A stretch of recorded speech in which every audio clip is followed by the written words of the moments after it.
All right, the hour of 9 o'clock having arrived, we're going to get started here. My name's Mike Sterla. I co-chair the Basic Education Funding Commission with Senator Phillips-Hill.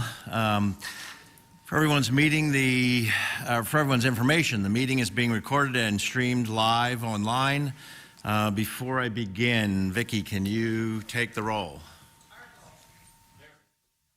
Here.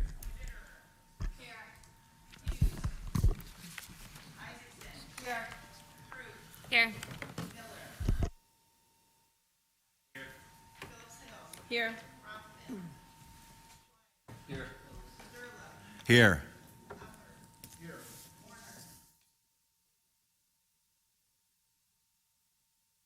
All right, thank you. Senator Phillips-Hill, do you have any opening comments to make? Well, good morning, everyone, and thank you, Chair Sterla. I want to welcome today's testifiers, as well as members of the public, whether you are here in person or you're following along online. As I said yesterday, up in the Lehigh Valley, in order for this commission to be effective, we cannot have a preconceived idea or notion of where this commission will go or what its outcome will be. So we need to listen to everyone. We may like what we hear, we may not like what we hear, but we need to work together in a bipartisan fashion to craft well thought out recommendations for the General Assembly regarding funding of the Commonwealth education system in a way that ensures that the system put in place by the General Assembly can appropriately serve the needs of all of our students. And with that, I will turn it back to you, Co-Chairman Sterla. Thank you. I'll point out we've been joined by Senator Williams. Our first panel is Dan Ackelesberg, Senior Attorney with the Public Interest Law Center, Maura McInerney, Legal Director, Education Law Center, David McAndrews, Superintendent of the Panther Valley School District, and Brian Costello, Superintendent from the Wilkes-Barre District. I'd like to swear you all in. I'll do it. Can you rise? I'll do it as a panel. Do you swear that the testimony that you are about to give is the truth, the whole truth, and nothing but the truth? And if so, indicate by saying I do. Thank you. Chairman Sterla, if I may, just remind everyone, if you could please put your phones on silent, it would be greatly appreciated. Thank you. Back to you. Thanks. Dan, we'll start with you.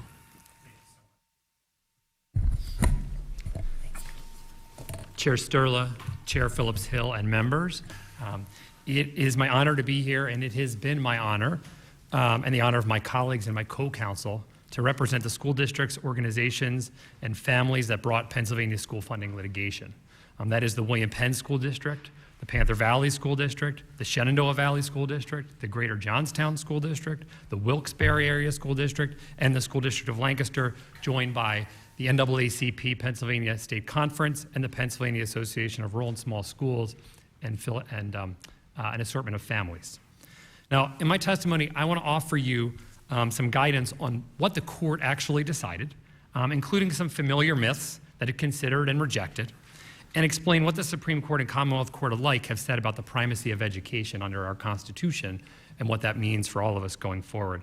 I've also attached to my testimony a selection of quotes from the court's decision. It's not intended to be comprehensive, but to give you a sense of the breadth of what the court decided. Much of the court's opinion in this case rests upon a foundational understanding. In the court's words, every child can learn regardless of individual circumstances with the right resources. And once you accept this basic tenet, which was as true in 1874 when thorough and efficient was enacted into our Constitution, and which, quote, all witnesses agreed is true today, everything that follows is clear. Because if all children can learn with the right resources, the next logical question is whether they have those resources. The courses, curricula and programs, staffing, facilities, and instrumentalities of learning that the court held to be the components of an effective contemporary system. And the court concluded they do not.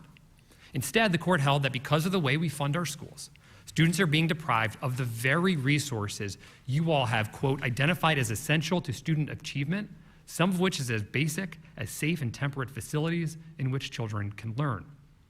In fact, the court found that educators were, quote, being forced to choose which few students would benefit from the limited resources they could afford to provide, despite knowing more students needed those same resources. Educators were not asking the court to bestow upon them money for money's sake or for something frivolous or radical. They were seeking sufficient resources to use tried and true methods to teach their children to read, to become skilled at math, and to ready themselves for college and family-sustaining careers as able, engaged citizens. The court recognized that to determine how our system is faring, one must also ask how our students are actually doing. And the court concluded, quote, that the effect of this lack of resources shows in evidence of outcomes, including unacceptable results on state assessments, AP exams, SATs, high school graduation rates, and post-secondary enrollment and attainment rates, and poor marks on other measures as well. Ultimately, despite knowing that all children can learn, our system has failed to sufficiently prepare many of them for success in life, and the court explained why. Because the funding system has created, quote, manifest deficiencies, unquote, in the resources all agreed were essential. And those failures are not felt evenly. The system's failures are particularly placed upon the shoulders of low-income children and children of color. As PDE witnesses readily admitted at trial, the Commonwealth has some of the largest achievement gaps in the nation for low-income students, Black students, and Latino students. By way of example, for years, less than 20% of Black children have been proficient in math. Just 20% of Black, Latino, or low-income graduates of Pennsylvania public schools will go on to get a 2- or 4-year degree, post-secondary degree. The gaps are so big that PDE could not even set uniform goals for all student subgroups in its ESSA plan. That means that even, quote, were Pennsylvania to achieve all of its goals by 2030, now 2033, which the department admits will not happen without additional funding, significant achievement gaps will remain throughout the system, unquote.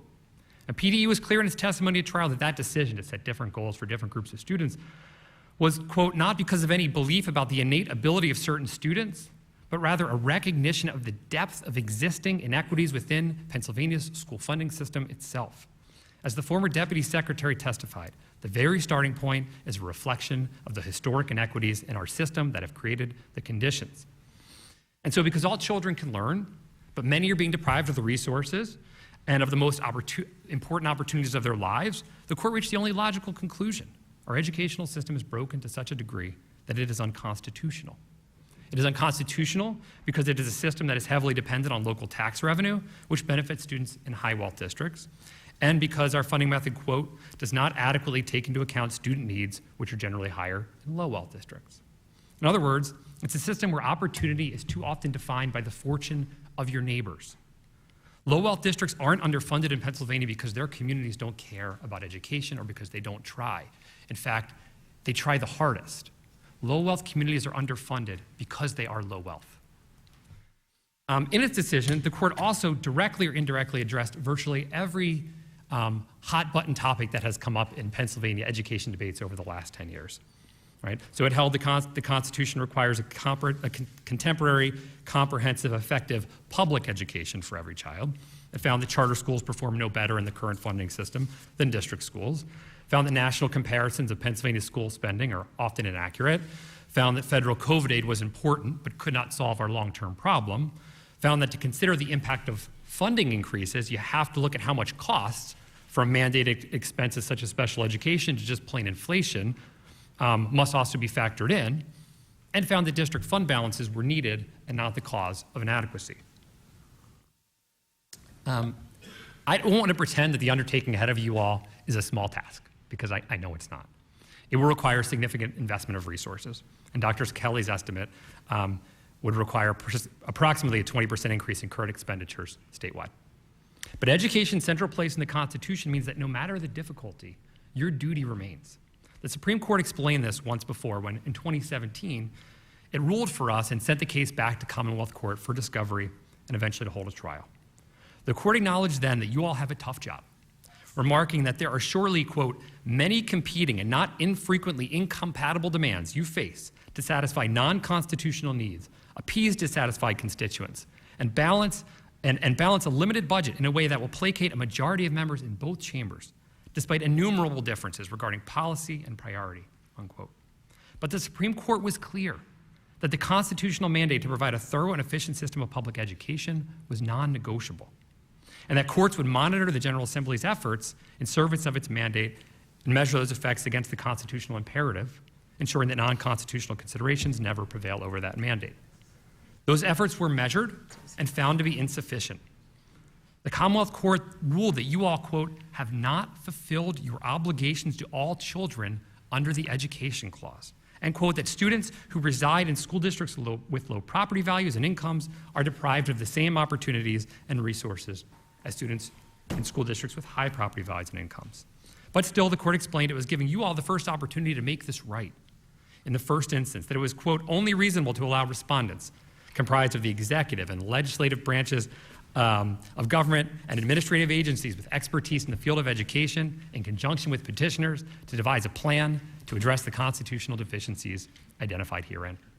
I just want to finish by saying that I think that despite the crisis here, it is also an opportunity for you all to claim the mantle of history. The forefather of our modern educational system in Pennsylvania is none other than Thaddeus Stevens, one of our most proud, cherished citizens. In 1834, when we first enacted a statewide system, it almost immediately faced repeal. And Stevens got up and made a speech in the Pennsylvania House and implored his colleagues, quote, to take lofty ground, look beyond the narrow space which now circumscribes our vision, beyond the passing fleeting point of time on which we stand, and cast our votes, so that, quote, the blessing of education shall be conferred on every son of Pennsylvania, carried home to the poorest child, of the poorest inhabitant, of the meanest hut of your mountains, so that even he may be prepared to act well in his part in this land of freedom. What this moment calls for is plain: to make the blessing of education work for every citizen. The reward for that effort, as difficult as it is not simply compliance with a court order, but a stronger economy, stronger families, stronger communities, and a stronger Commonwealth. We stand ready to work with this commission to live up to the court's command and to our Commonwealth's promise to its future fellow citizens. Thank you. Thank you. I'll point out we've been joined by Senator Miller and Senator Hughes also. Maura, you're up. Good morning, and thank you for this opportunity to present testimony to the commission. My name is Maura McInerney. I'm the legal director of the Education Law Center, a statewide legal advocacy organization dedicated to ensuring that every child receives a quality public education. I am also one of the attorneys who represented petitioners in the school funding lawsuit. I'm going to pick up where Dan left off. I want to describe to you what the court has determined are the core elements of a constitutionally compliant public education system, and then offer 5 priorities for the commission's work based on the court's findings and its directives. The court's decision in William Penn reaffirms the 2 essential roles of our public education system: to provide all students with the tools that they need to succeed academically, socially, and civically, and also to create a well-educated society that is so critical to the functioning of our democracy and to a thriving economy at the state and local level. Today and in the months ahead, the Commission is presented with a historic opportunity to devise a plan to correct entrenched inequities in our school funding system that have harmed school children for decades. Your critical work will change the life trajectories of hundreds of thousands of school children and will greatly benefit and strengthen our Commonwealth for future generations. In holding that the current system is inadequate, inequitable, and unconstitutional, the court rejected a 2-tiered school funding system, just as delegates to the Constitutional Convention had done in the past. The court concluded that all children must have access to a, quote, comprehensive, effective, contemporary system of public education. The court not only defined the quality of education to be provided, but also declared that public education is a fundamental right. One is that it is guaranteed to every student regardless of wealth, race, or zip code. As a result of underfunding, children have experienced inequities in their school, a lack of resources, resulting in a deprivation of opportunities, which has resulted in gross disparities in academic outcomes, as described. In making this determination, the court concluded that money matters in public education, and it credited the research studies and testimony of numerous witnesses establishing, quote, sustained increases in funding help eliminate achievement gaps between economically disadvantaged students and their non-economically disadvantaged peers. Importantly, the court's decision focused on Pennsylvania's public system. Our Education Clause states that the General Assembly must provide for the maintenance and support of a thorough and efficient system of public education. To suggest that this standard could be met by funding private schools ignores both the plain language of the Constitution and the court's ruling. The court's decision in this matter provides a roadmap for this commission to develop a constitutionally compliant system. First, it identifies essential elements of a thorough and efficient system of public education, end quote, to serve all students. And second, it has enumerated specific drivers of the inequities that must be addressed and reformed. The court highlighted the following elements as necessary to a constitutionally compliant system: adequate funding, including sufficient funding for basic education, special education, and pre-K. Courses, curricular, and other programs that prepare students to be college and career ready. Qualified, effective staff. Adequate and safe facilities. Modern quality instrumentalities of learning, including technology. The court highlighted, in addition, specific resources that must be targeted to children living in poverty. These strategies include ensuring access to high-quality pre-K for children in low-wealth districts, supporting sufficient numbers of effective teachers to meet increased student needs in low-wealth communities, providing early intensive resources, K through third, focused on literacy, mathematics, numeracy, including reading specialists and math specialists, sufficient school counselors, school libraries, school librarians, programs to increase school attendance, and after-school programs. The court then defined the path forward for Pennsylvania to ensure constitutional compliance. And I recommend that the Commission's report address the following findings and directives from the court. First, the court directed that the General Assembly must determine the amount of money school districts require to educate the students that they actually serve, recognizing that students living in poverty need more money, not less, as has been the case for decades in Pennsylvania. This requires the Commission to identify adequacy targets aligned with the cost of effectively delivering education so that all children have the opportunity to meet state academic standards. Adequacy studies have been done in 40 out of the 50 states. This is not something new. Adequacy targets must take into account basic education costs, special education costs, the current costs of teachers, support staff, administration, curriculum. The court's findings also instruct that the Commission should calculate adequacy targets by taking into account increased costs of special education, mandated costs such as pensions, increases in inflation, stranded charter school costs, and the needs of districts based on student and district characteristics. Dr. Kelly's report is responsive to each of these instructions. Utilizing a model schools methodology, which has been used in other states, to determine the cost of meeting current state standards and relying on the state's current weights in the fair funding formula and looking at the special education funding formula, Dr. Kelly's adequacy study includes up-to-date cost information on basic and special education costs. It addresses increases in mandated costs and also addresses stranded charter school costs. It addresses transportation and CTE. It also accurately accounts for a student's poverty level that is being educated in each school. The Basic Education Funding Commission should determine the total cost to meet constitutional standards, establishing meaningful adequacy targets for each school district, as has been done in other states. Must include a methodology to distribute those funds in an equitable way and in a reasonable timeline. Adequately and equitably funding our schools that have been underfunded for decades is a huge challenge. It will require, as it has in other states, a significant investment. Dr. Kelly estimates that this will require a 20% increase in current expenditures statewide. Second, the Commission must address local and state share. The Court directed the General Assembly to direct this division specifically, noting that it is currently inequitable and that it overburdens low-income districts.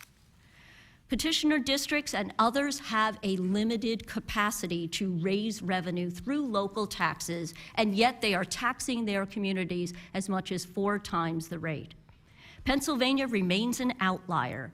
In this regard, it has long been ranked at the bottom nationally with regard to state share. State revenue funds are only 37% of Pennsylvania's education budget, whereas the national average is 45%. Third, we must address early education. The Court emphasized that quality early childhood education and pre-K are critical investment. There is a synergy between preschool and ensuring that children are entering our kindergartens ready to learn. This has also been done in other states.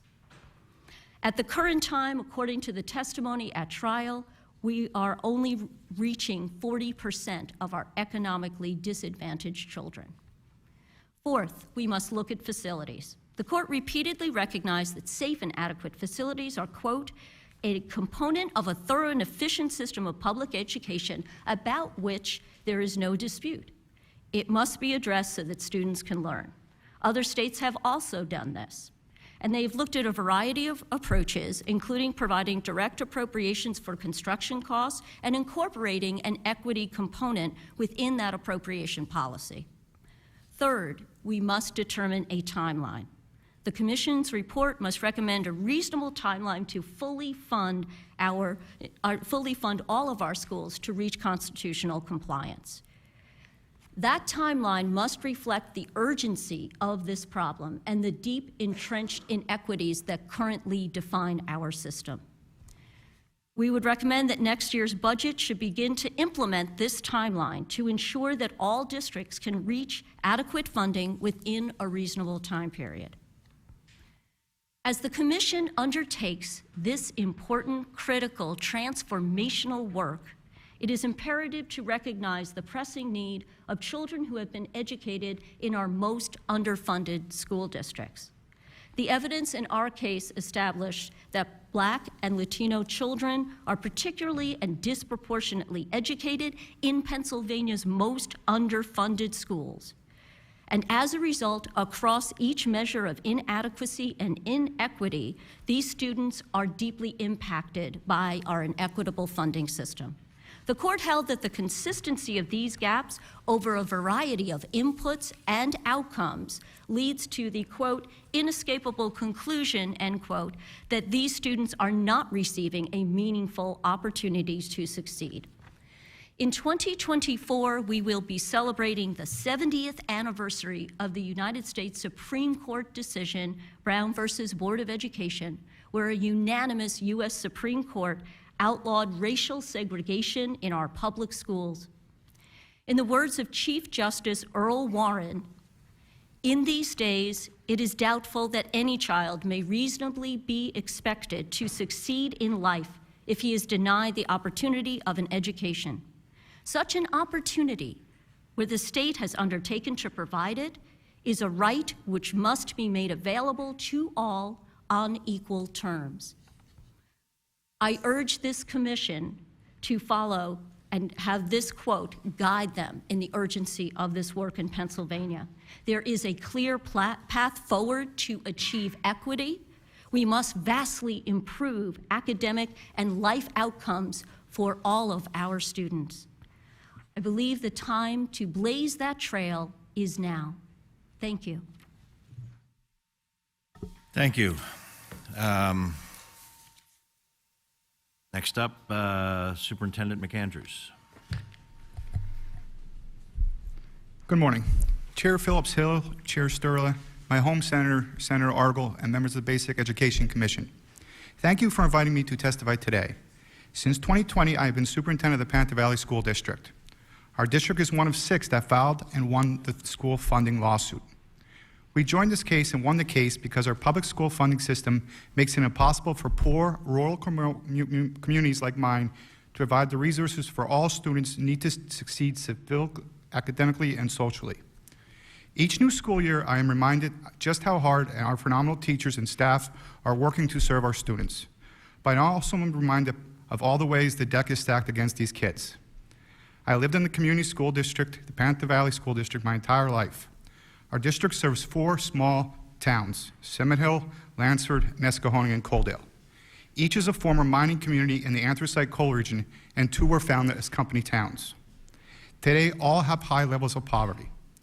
Within the last few years, 2 of our remaining large businesses and employers have closed, Kovach Manufacturing and Silverline Manufacturing. Many residents must travel a long distance for jobs, and the biggest employers in our district are our nonprofit St. Luke's Hospital System and the school district itself.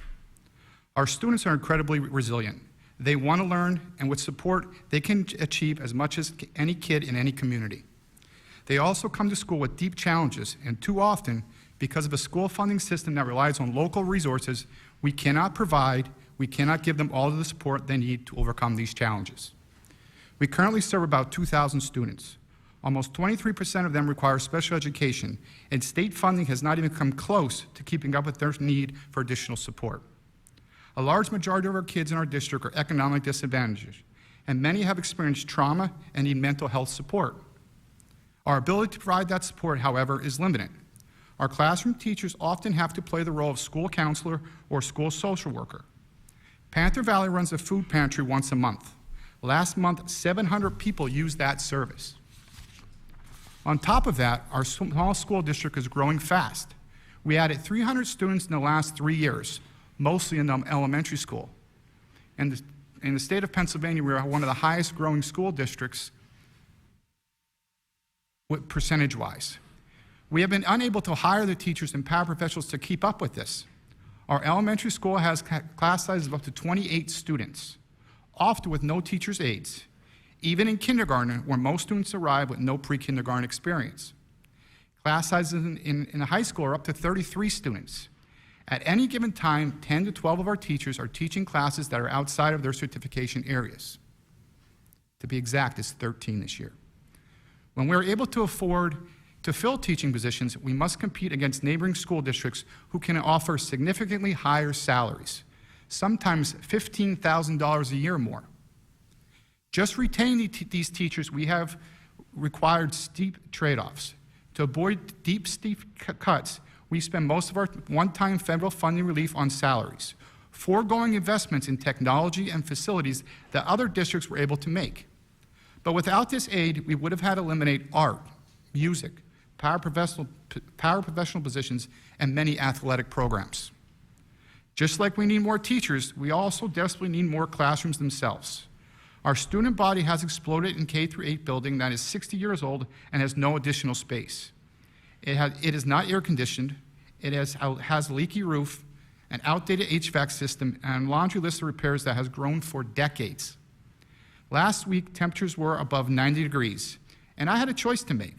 I can either dismiss school early, causing our students to miss half a day of education, or keep school open through the afternoon in uncomfortable conditions for our young children.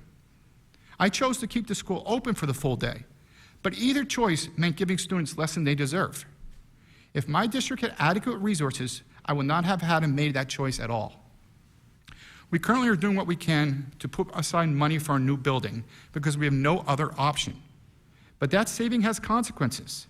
Preparing to pay for a building we know our student needs means that we must continue to tread water, making do with insufficient staff while our student population continues to grow. Before leaving Panther Valley, I spent most of my career as a kindergarten teacher and principal in Jim Thorpe, a significant wealthier neighboring district. You can see the difference in wealth between our two communities as soon as you step into the classroom. Small class sizes, up-to-date technology, assistant principals in every building, and more. I saw the difference that support makes for their students, and I know it would make a difference to mine. Our local taxpayers try hard to support our schools. Because our community is not wealthy, it is not enough, not even close. There is nowhere else for us to turn. All this is why I'm here, to help you understand what the court understood, that our kids deserve much more. So I asked the Commission to design a new, fair system, one with sufficient state funding based on our students' potential, not on our community's wealth. Sufficient funding would mean that all of our kids could learn in a safe, modern buildings. It would mean fewer kindergartners waiting for help from a teacher scrambling to manage 25 other kids by him or herself. It would mean high schools with access to everything they need to prepare for the 21st century workforce. These aren't wants. These are needs. Panther Valley is my home.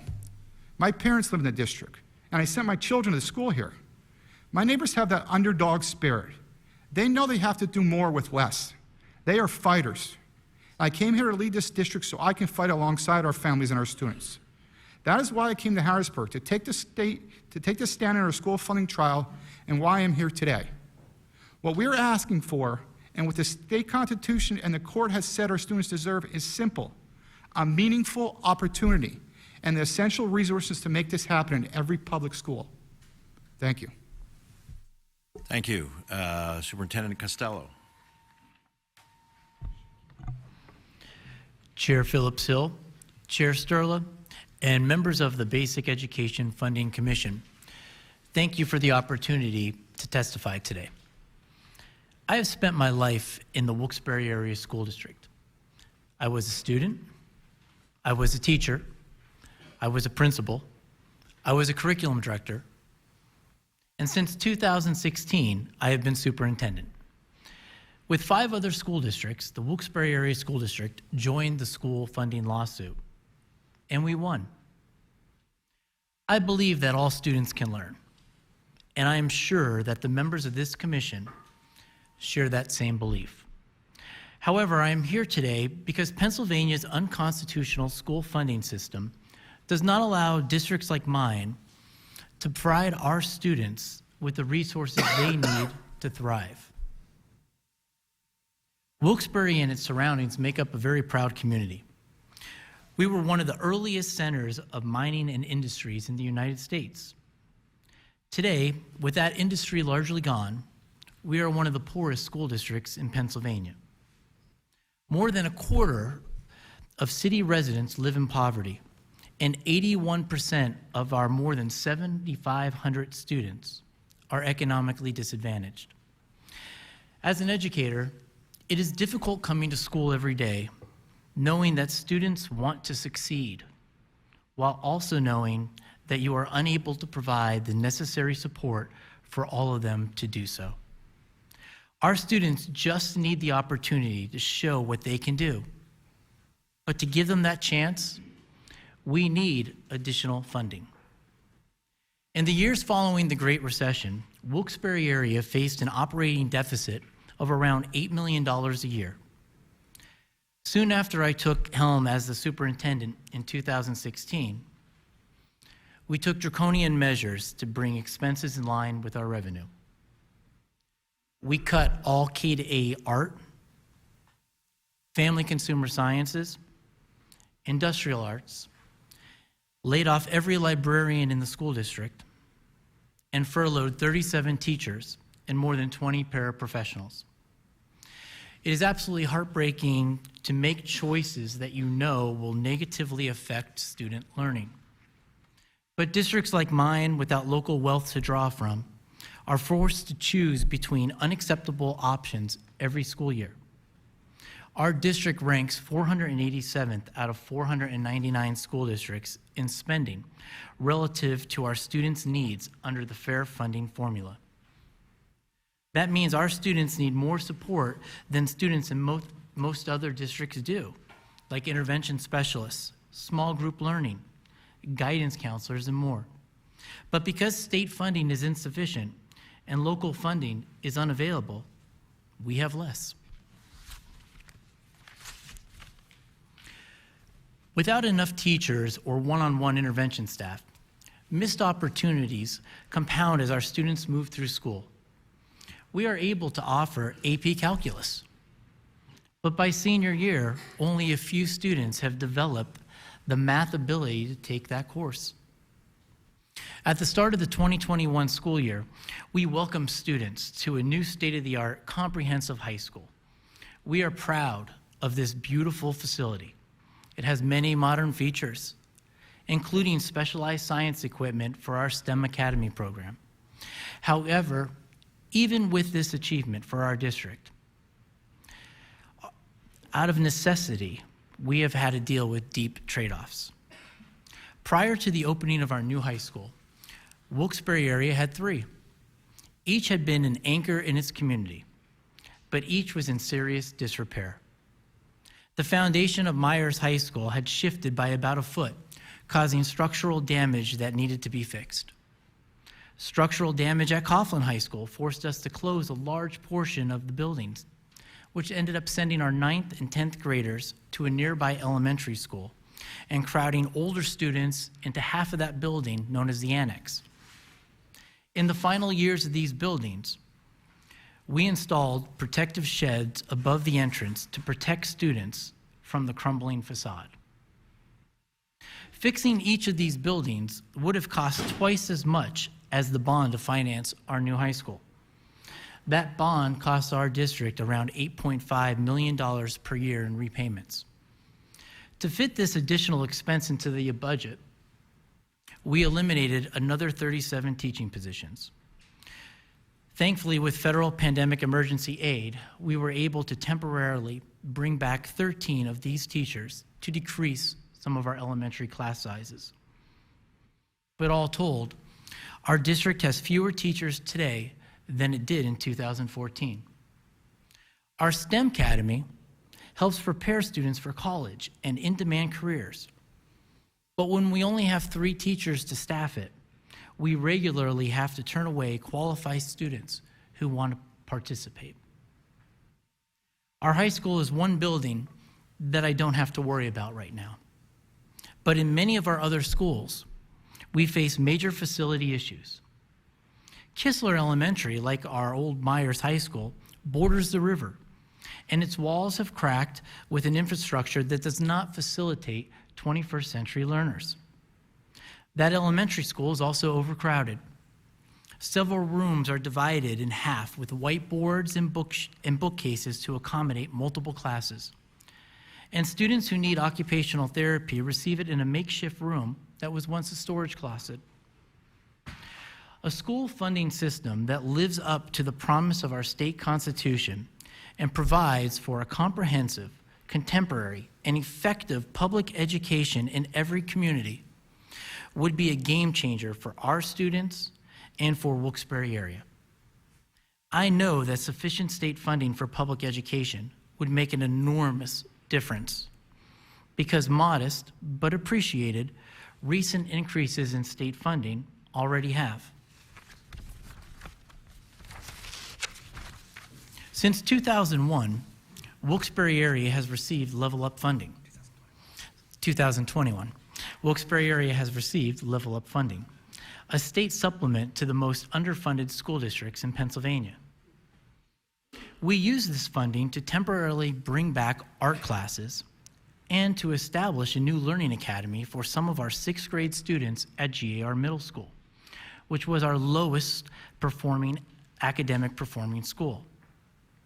This program, modeled after medical education, allows our teachers to spend additional time every day working collaboratively to design specific learning strategies for individual students under the guidance of experienced master teachers. These master teachers are also able to provide ongoing instructional coaching, remediation, and enrichment. After 1 year, just 1 year, we have already seen promising results from this program. Students in the Learning Academy have seen their PSSA reading scores increase. When compared to the previous year, there was a 148% increase in students testing at the proficient or advanced level in ELA. Ladies and gentlemen, it's not complicated.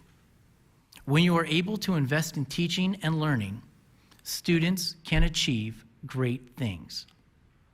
This commission has an urgent task ahead of them: to build a public school funding system that meets the needs of students, a system where funding is no longer determined by a community's property value. While you are making these important decisions, I urge the members of this commission to think about the untapped potential of thousands of students in public schools like mine. I know Wilkes-Barre area all my life. I have seen the incredible things we can achieve when we are just given the chance. The court's decision is clear. Every child can learn, and it is up to us to make this promise a reality in Pennsylvania public schools. Invest in the future of Pennsylvania, and let our students show you what they can do. Thank you. Thank you. We'll now take questions from members. Senator Argyle. Thank you, Mr. Chairman.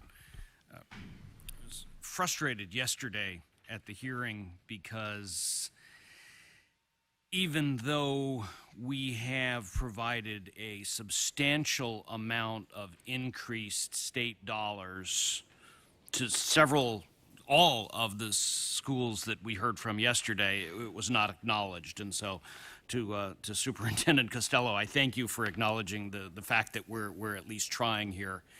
And I understand that, when I take my dog for a walk in the Panther Valley School District, if I asked my constituents, my neighbors, should we do more to aid the school district, I suspect they would all say yes.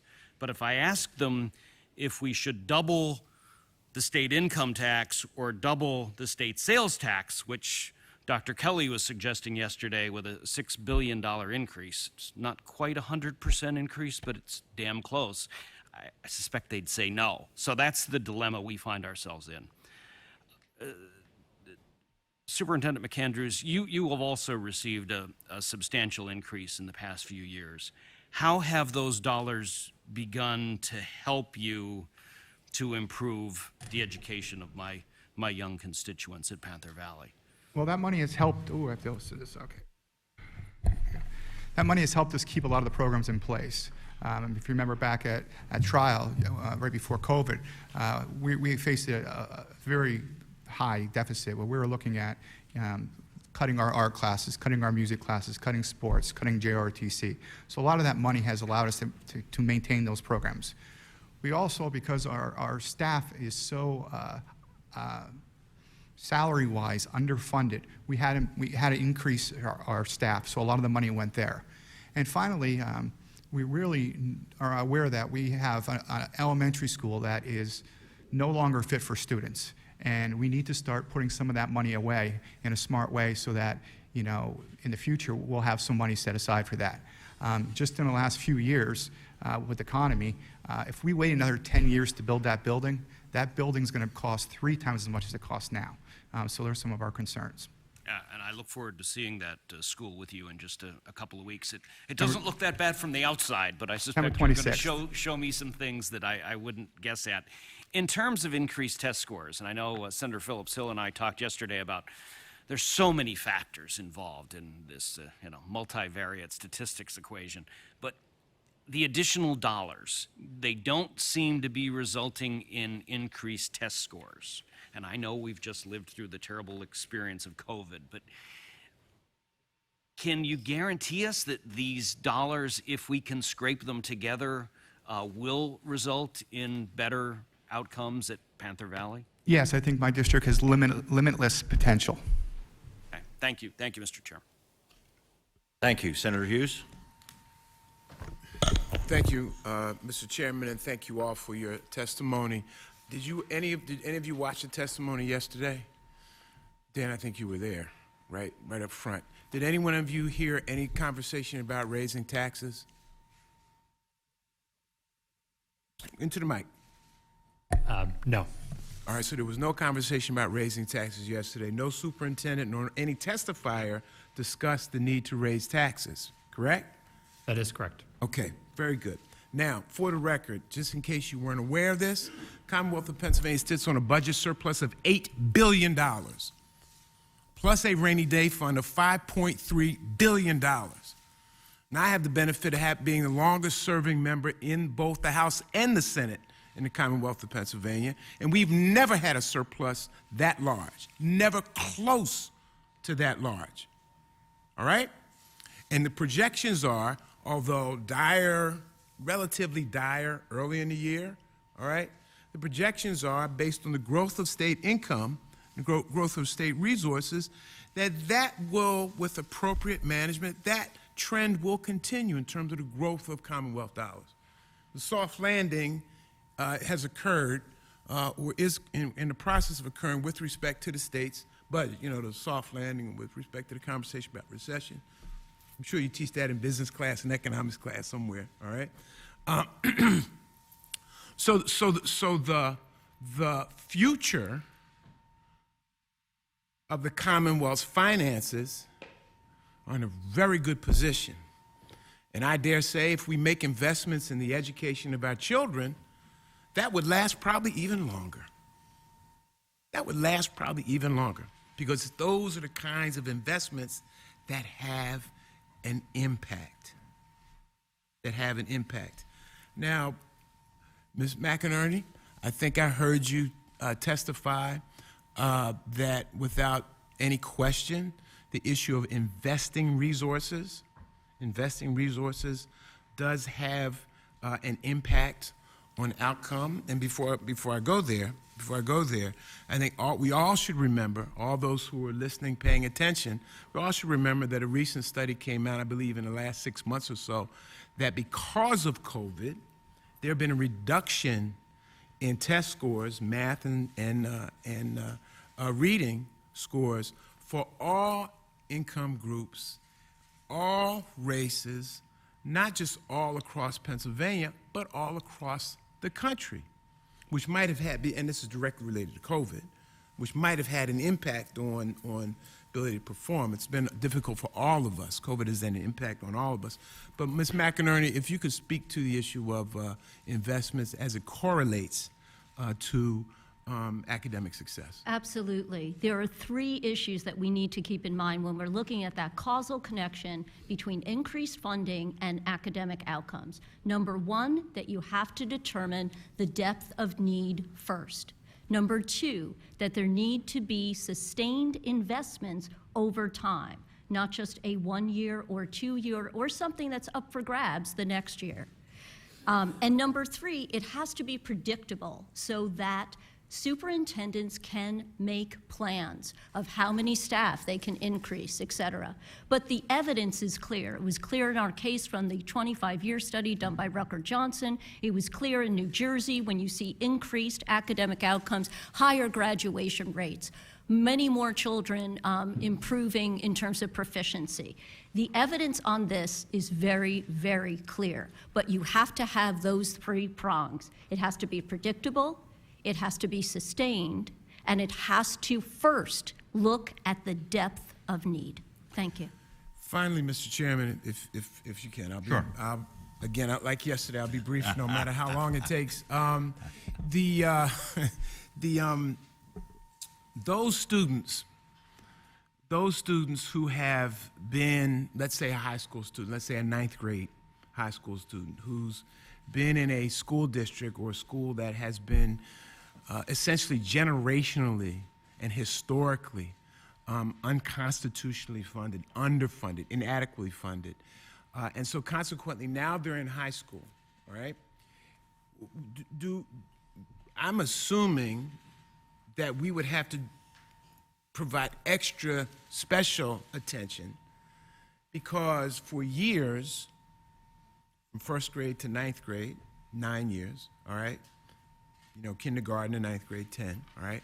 I'm assuming because of that historical underfunding, your inability to get everything that you like them to have, we probably have to pay extra special attention to those students because of the generational and historic underfunding. Thank you. Thank you, Senator Hughes, for that question. And you're absolutely correct. One of the things that is interesting when you begin to look at this and really identify where some of the gaps are occurring, if we take that 9th grade student, and if that 9th grade student for example, doesn't have the necessarily the math skills to be in Algebra 1. Although our school district does offer Algebra 1, Algebra 2, Geometry, Trig, Calc, and AP Calc. By the time I got through that list, the amount of years that have already gone through would have already passed that child's ability to take those upper level courses.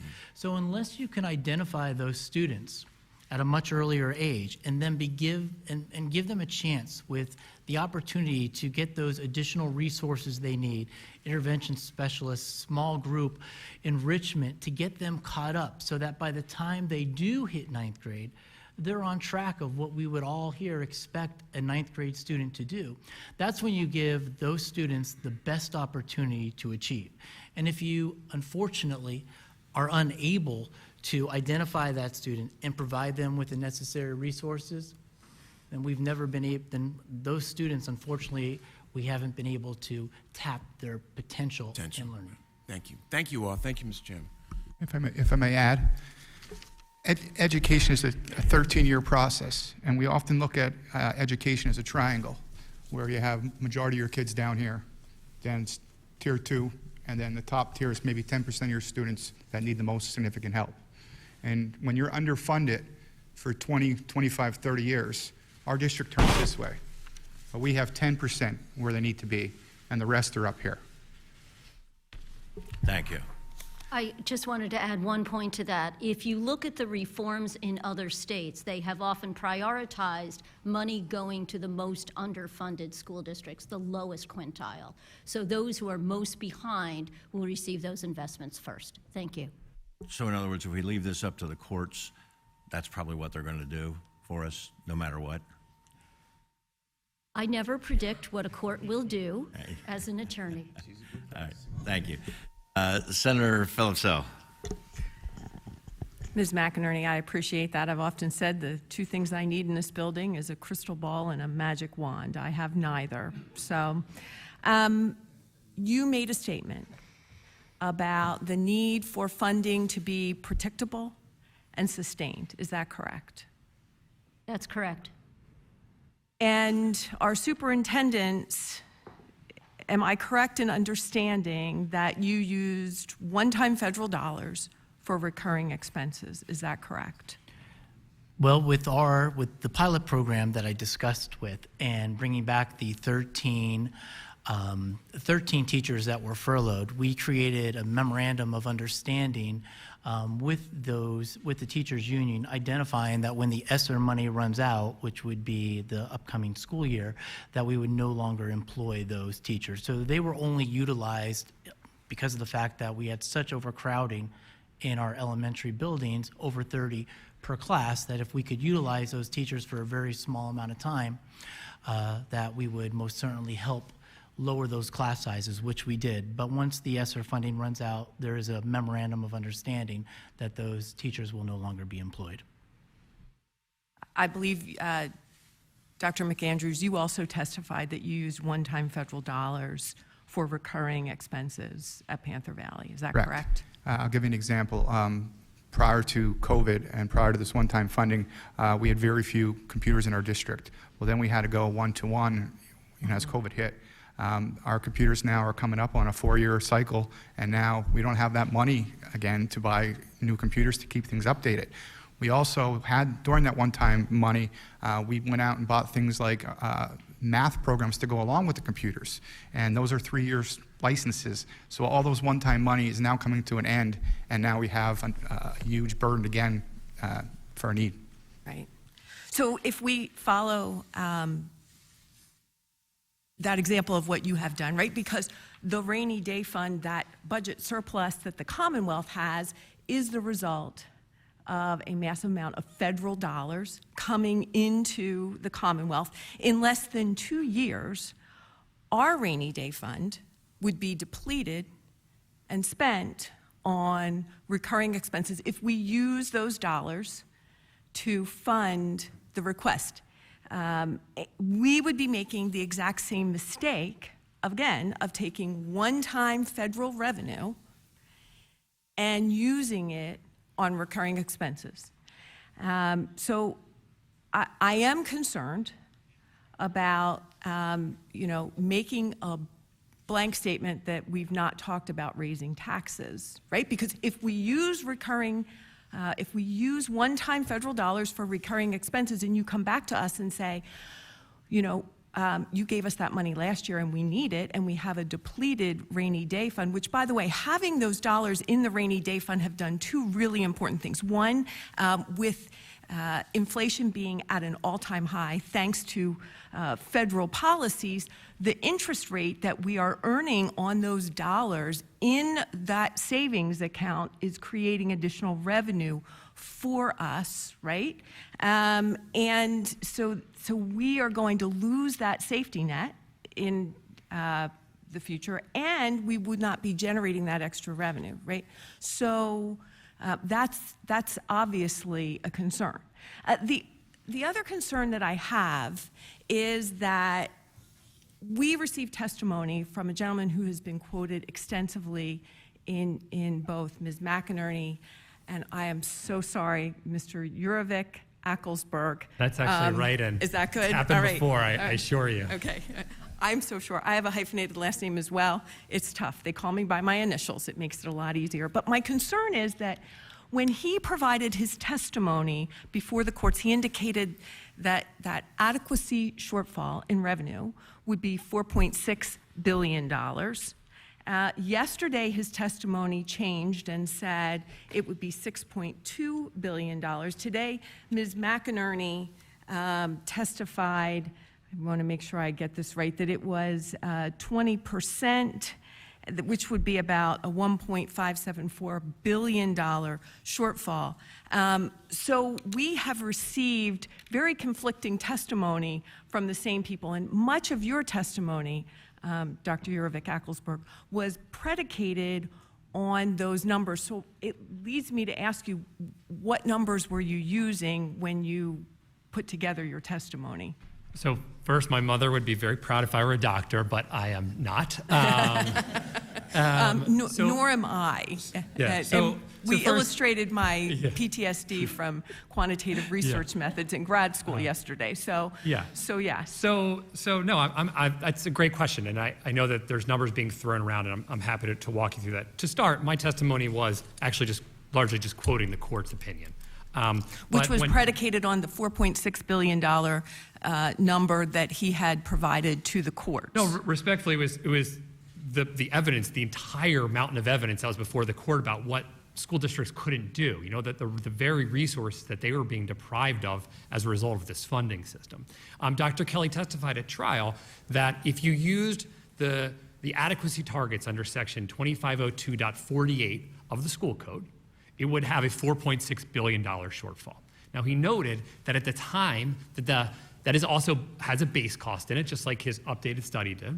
But what he noted is that at the time, that included much lower, for example, spending on school share of mandated expenses, right? So if pensions have gone up since then, he said at the time, you can expect that this number actually would go higher, but I'm calculating what's in the current school code. I'm calculating what's in 2502.48 of the school code, and he said that also doesn't include special education, it doesn't include charter school reimbursements, and there's a slightly different weight in today's fair funding formula than was in the previous code. So he was upfront saying, this is based on, I'm using your data based on what's in the school code, and there was a debate as to whether that was current law or not. And he said, you run those numbers, and it's $4.6 billion. Yesterday, what he said is, if you use today's fair funding formula, not 2502.48, and you look at what's the typical school that's doing well in Pennsylvania, spending relative to its needs under the basic ed and special ed formula, similar process to level up effectively, looking at your total need, what are they spending according to those weights? And because the fair funding formula and the special ed formula, obviously. Typically, what you are testifying to today is that he used a different calculation with different inputs in the court testimony than he did yesterday. So we need to, again, and I think the chairman indicated yesterday, we're going to try and quantify that. But I appreciate you making that point, which we are not comparing apples to oranges. Correct. So I appreciate that. I add the one other point thing, to that. well, if I may, I have a couple of questions, and we are really trying, we struggled with time yesterday. We're trying to stay on time. So 2 more things. Local taxing reliance. Dr. Urevick-Ackelesberg, you noted many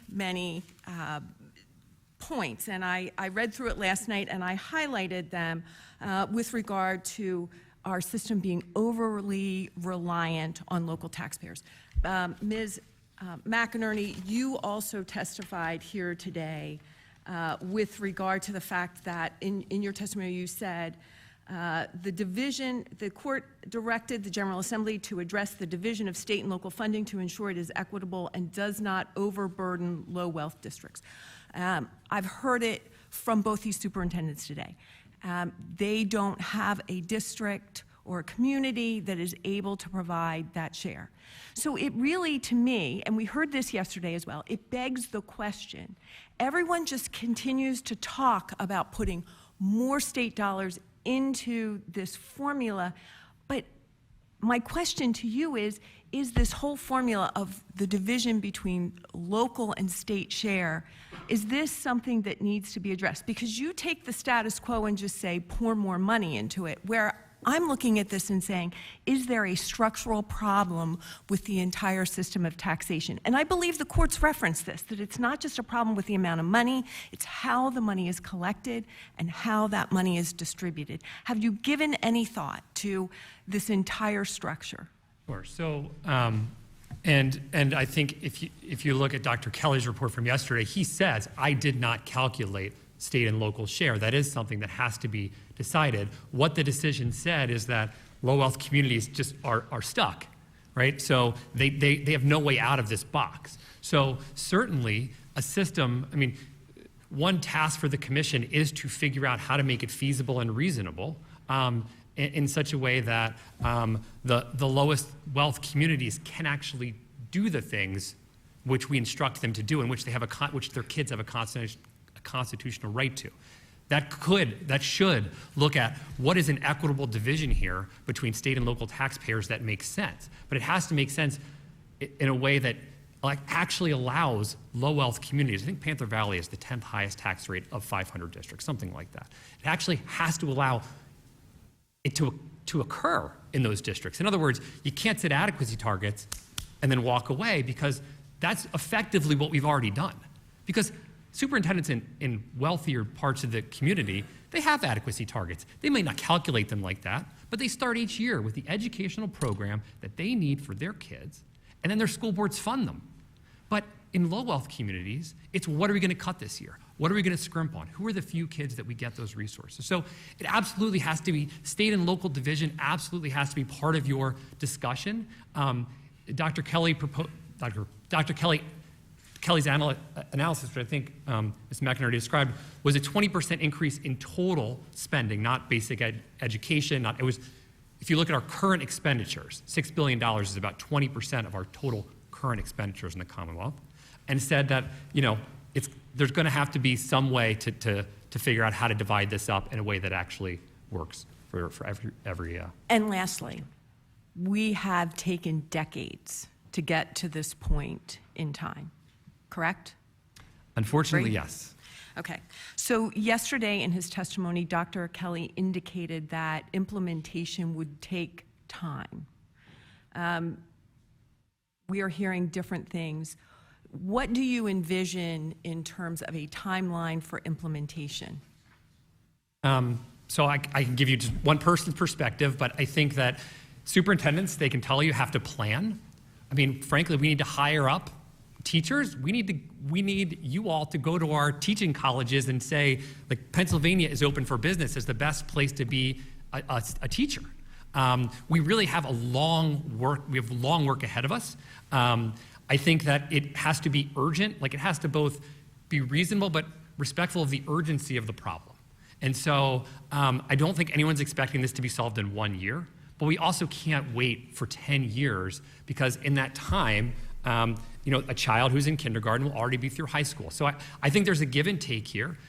When superintendents can plan, they can thoughtfully increase the programs, scale things up. You all can get to work opening pipelines. We can all get to work to make this happen. So it's not overnight, but it is urgent. I don't want to give you a magic number. No, but I appreciate that. I think overnight would be an audacious yes. goal. So I thank you. Thank you very much for your testimony. Thank you, Mr. Chairman. Thanks. Senator Miller. Thank you, Mr. Chairman, and thank you all for your testimony here. Looking to our attorneys, Dr. Kelly was sworn as a subject matter expert in the court, and I just want to confirm that is a true fact. Yes. And the courts found that he was an expert in the education field, and they utilized his testimony for that court ruling. That was 786 pages, I believe, right there. Senator Hughes? Yes. Is that correct? Yeah. Yes, that's correct. Okay, just wanted to confirm that. I did want to talk about reasonable timelines as well, and obviously that's a moving target as we look at these different factors. But we talked a lot about facilities and how that can impact educational outcomes. Are there thoughts on how crucial that facility piece is and how important it is to include that in this commission's final report? I mean, it's critical. It's critical for a number of reasons. First, what the court said is that is a component of a contemporary effective system. You can't leave out facilities. And from Allentown to Philadelphia to Panther Valley, we saw what that actually meant in the most stark terms. Kids can't actually learn effectively in school. But it's also important to really take a holistic view of this because, money is largely fungible. You pull on one thread, another comes loose, right? At trial, I have this in my written testimony, but at trial, the current budget secretary was then CFO of the School District of Philadelphia. And he explained the trade-offs that districts have to make. And he said, if I don't fix that roof, it means I get to keep another teacher in the building. Dr. Costello explained the trade-off just now. Well, okay, I fixed the building. I had to fix it. But that meant furloughing, was it 37 teachers? 37 teachers. So all of these things are connected. You have to address them all. And we have a large deficit to pay down. And do you foresee that if it's not addressed in this final report, that the courts would include it or force action on the General Assembly? Absolutely, yes. Okay. I mean, again, we don't want to speak for the President Judge of Commonwealth Court or any other judge. Of course. We believe it needs to be part of the system, and we will enforce the rights of our clients as much as we can. But I don't want to pretend that we are the judges and we can decide things. Fair enough. Yeah. Thank you very much. But the court did expressly highlight that as being a critical component of the system that needs to be addressed. So my prediction would be that she would think that was important Okay. to address. Thank you. Thank you, Mr. Chairman. Thank you. Representative Topper. Thank you to our panel. I'm over here on your left. Counselor, good to see you again. I know you always get nervous when I address you as counselor. To basically bore down on a simple answer, I think, to Senator Phillips-Hill's question, because the current formula does take into account poverty. It does take into account local tax base and their ability to pay. Is it time to remove local tax base from the equation and fund everything from the state, in your opinion? I mean, there's good reasons why property taxes provide some stability, I think. I'm not an expert in taxation. No, but I mean, we are tasked here with something that will lead to transformational change in education, because everything that has been brought up so far has been considered in the current formula, and it has been decided that is not working. And so it is time, in my opinion, if we're gonna take a big swing, then the time for soft answers is gone. Is this something that we should be looking at as a commission to eliminate and create statewide teacher contracts, to create everything coming down from the state so that we have the ability to act more dynamically than allowing it to locals to determine who are the have and have-nots in education? Well, so let me just push back on one premise of your question, which was that there is a problem, with our formula, but I don't think it's, for example, the relative weights of of the basic ed and special ed formula. So yes, it determines student need, but the problem is that when you then take the next step, you see that we're not actually funding that student need. So just, and I will get to the taxation question, but there really are two parts to our formula. One looks at the relative needs of different children, and then there's a local tax capacity effort to pay for it. So the baseline for each child, establishing a baseline for every student in terms of specifically in terms of money, would not be achievable because the baseline in Chester County is going to be different than the baseline in Bedford County. No, it's achievable, and Dr. Kelly did some of that. Again, you could decide whether, for example, you wanted to put in a structure that had different labor market costs and things like that. He didn't do that, but you could do that. But no, I mean, what he's saying is that using your formulas for, weights for poverty and concentrated poverty and children in different tiers in special education and children learning English, that you can make an approximation. And it's all, of course, a reasonable approximation. It's 500 school districts. It's all going to be, nothing's going to be perfect. But that you can use that to give a reasonable estimate of what it takes to give kids a meaningful opportunity. And then that meaningful opportunity will be also determined in terms of what is offered curriculum-wise, program-wise as well, correct? And so in other words, from our standpoint, as we're looking to develop numbers, we first need to be looking at develop what should each child have access to in order to make that an adequate education. That's yes, in consultation with the decision which spelled out effectively what a constitutional system looks like. But yes, absolutely. Right, which ruled our current one unconstitutional. To the superintendents,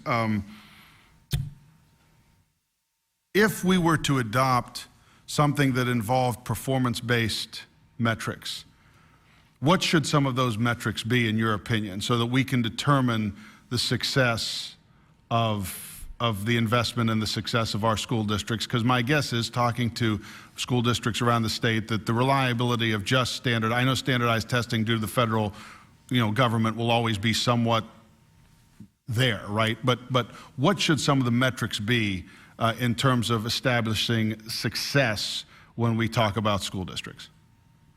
I think one area you could look at is growth. We may have a fifth grader that's on a third grade level. We may not be able to get that fifth grader up to a sixth grade level in 1 year, but can we get that fifth grader to see growth that they go up to a 5.3 grade level? So I think there's a growth factor that you can factor in. Mr. Costello? I think it's a very good question, and I believe that when you begin looking at the whole picture, growth is most certainly important. Achievement is most certainly important on standardized tests that we currently are using to validate our curriculum and the state's goals. And I think when you also begin to look at incentives, we want to know how our teachers are performing, and we want to be able to provide them with additional resources to provide that type of education that our students need. So I think as you look at the whole picture, success, when you use the term success, is really individually defined. Success of a plumber, success of a student who wants to be in the trades, maybe somebody wants to be in college, 2-year, 4-year, maybe to the school of their dreams and they get a full ride. All of those ideas are part of the term success. So I think when you look at it, I don't think there's just one answer or one criteria. I think it needs to be truly in the context of the success of that individual student and what they're thriving to succeed with in the future. Can I give you another take on what you could do to ensure that this money goes out in the ways that works? Is that you all, one of the things that the court was taken with is that you all collectively, both the General Assembly and the Department of Education, through various ways have identified specific programs that work, right? So you could figure out a system by which we're going to spend money. We know that there's 10 or 15 or 20 strategies that work, that are proven to work, that are evidence-based, and these guys would love to implement them. So one of the things you could do is just give, and in fact, it's a small, very small pot of money, but the accountability block grants are an example where the General Assembly has said, okay, we're going to give you some money for very specific purposes. So there are ways you can do it without being punitive to districts, to implement the things that educators know work. Okay, and in terms of the last question, in terms of predictability, and this is a very brief question, or the answer should be brief because it was brought up. Part of installing and implementing the new formula in 2015 was to address predictability. So have either of your school districts received less money than the year before since 2015 when the new formula was adopted?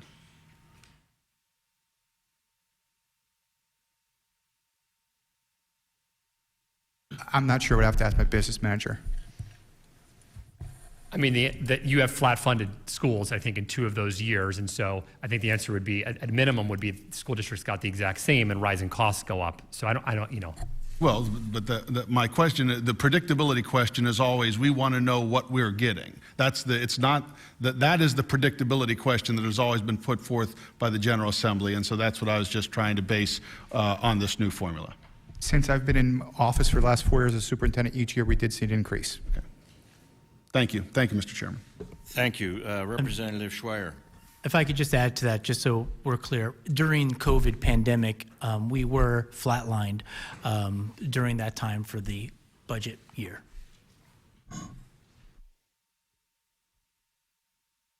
Chairman, we good? Yes. Okay, thank you, sir. First and foremost, thank you all for being here. Thank you, Mary. I don't need your pen right now. Dan, I want to get back to something that you were talking about a second ago, which was money is fungible. Can you expand upon that a little bit? Sure. So, you know, one of the things at trial we looked at were funding increases that have gone up every year, for example, right? And you can see this in the court's decision, exhibit after exhibit of this, where the court said, well, first of all, you have to look at how that funding impacts, how the basic education funding compares to other increases in cost, like special education, for example, right? Because if you have a kid in the district, at the state level, you may have decided we're going to fund it through these 2 line items, but at the school level, these guys just have to fund the programs, right? And so you take from one to pay for the other. You fix the roof, or you build the building because there's literally fencing around your schools to protect children from danger. So if I can inject, if there was, I don't know, hypothetically a school district that had 3 crumbling high schools and had to borrow hundreds of millions of dollars that cost $8.5 million a year, that money is not just magically like newfounded money because they discovered oil or I'll just say coal, to keep the analogy going. That actually takes money out of your general fund, right? In that hypothetical example where you have 3 high schools that are crumbling and we borrowed $121 million, what we had to do is we had to find a way to pay that $8.5 million payment. So to do that, we furloughed almost 40 teachers to generate $4 million. We cut our expenditures by $4 million to be able to pay for that additional. Remind me what year that was. That was in 2021. Okay. So, you received nothing from no state subsidy. PlanCon had been gone for an extended period of time. He wasn't part of the bond package that we did years ago, correct? Correct. We have not received PlanCon subsidy during that time. I bring that up because there's a lot of recency bias on this podium today, or on this this panel today. There's a lot we're forgetting the number of times that the Commonwealth of Pennsylvania has cut funding to education.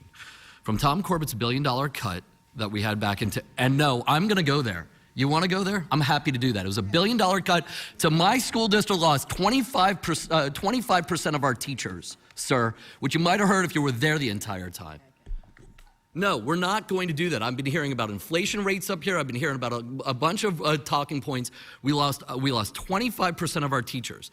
That had a massive impact on a generation of students. We had $1 billion cut in funding.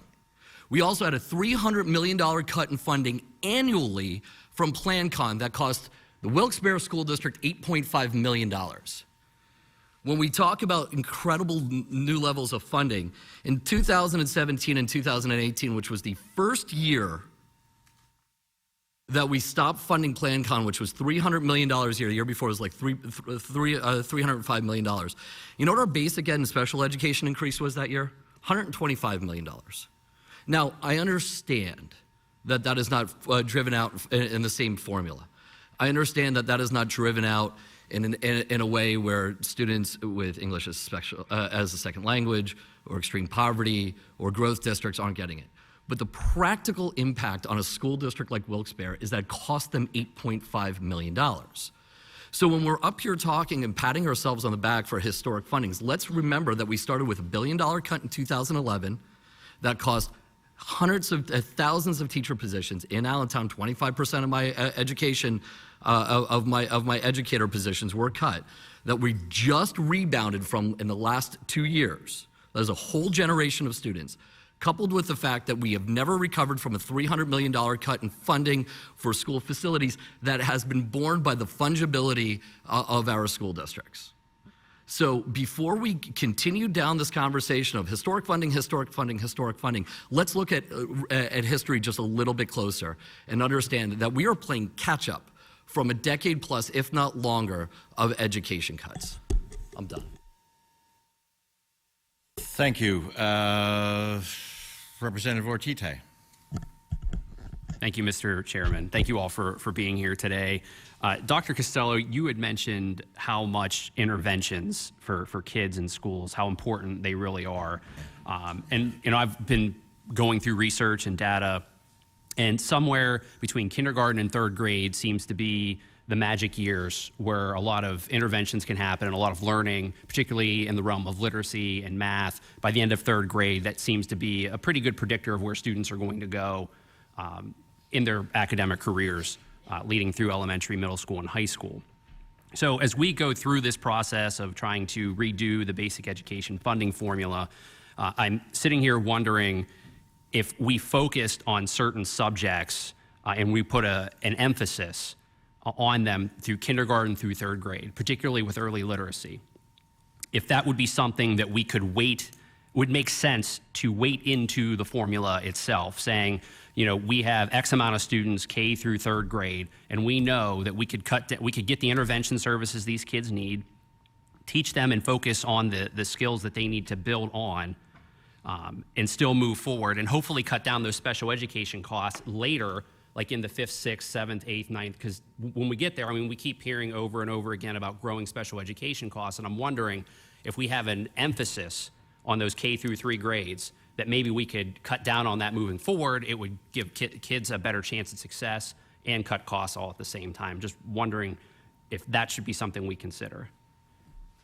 Interventions most certainly help the students, and when you could get them at an earlier time, like you're talking about during K to 3, that most certainly would help the long-term problem, because we'd have them hopefully caught up by that time and ready to move on to those other grades. But as Senator Hughes mentioned, we currently have children right now in 9th grade, 10th grade, 11th grade, and if we just focus on K to 3 at this moment, what ends up happening is generations go through where we just were not able to provide those resources that we would need for them. So yes, to answer your question, having the resources in place for K to 3 will most certainly make an impact moving forward for those students, but currently the students from 4th to 12th grade, we also need to be able to provide them with what they were lacking during that time. Right, and I fully understand that. I don't want to take services away from anyone, and I certainly, hopefully, didn't come off that way.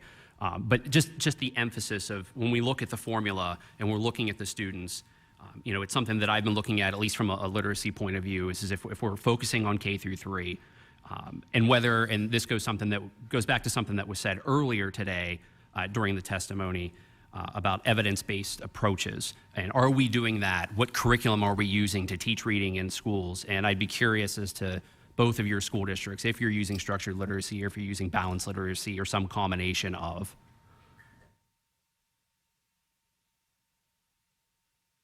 We are using a balanced approach, but again, one of the problems in our district is we have 28 students in a class of kindergarten.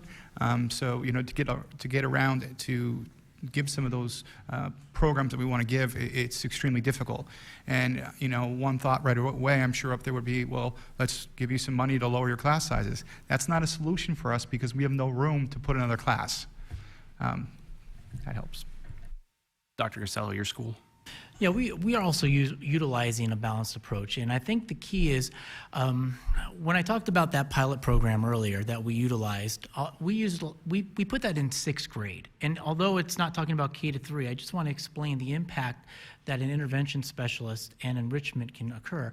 Although we've already identified those students as not being where we would expect them to be we'll just specifically talk about reading at this time, we were able to create an environment. We changed the system that we currently are utilizing where lesson plans were not done daily.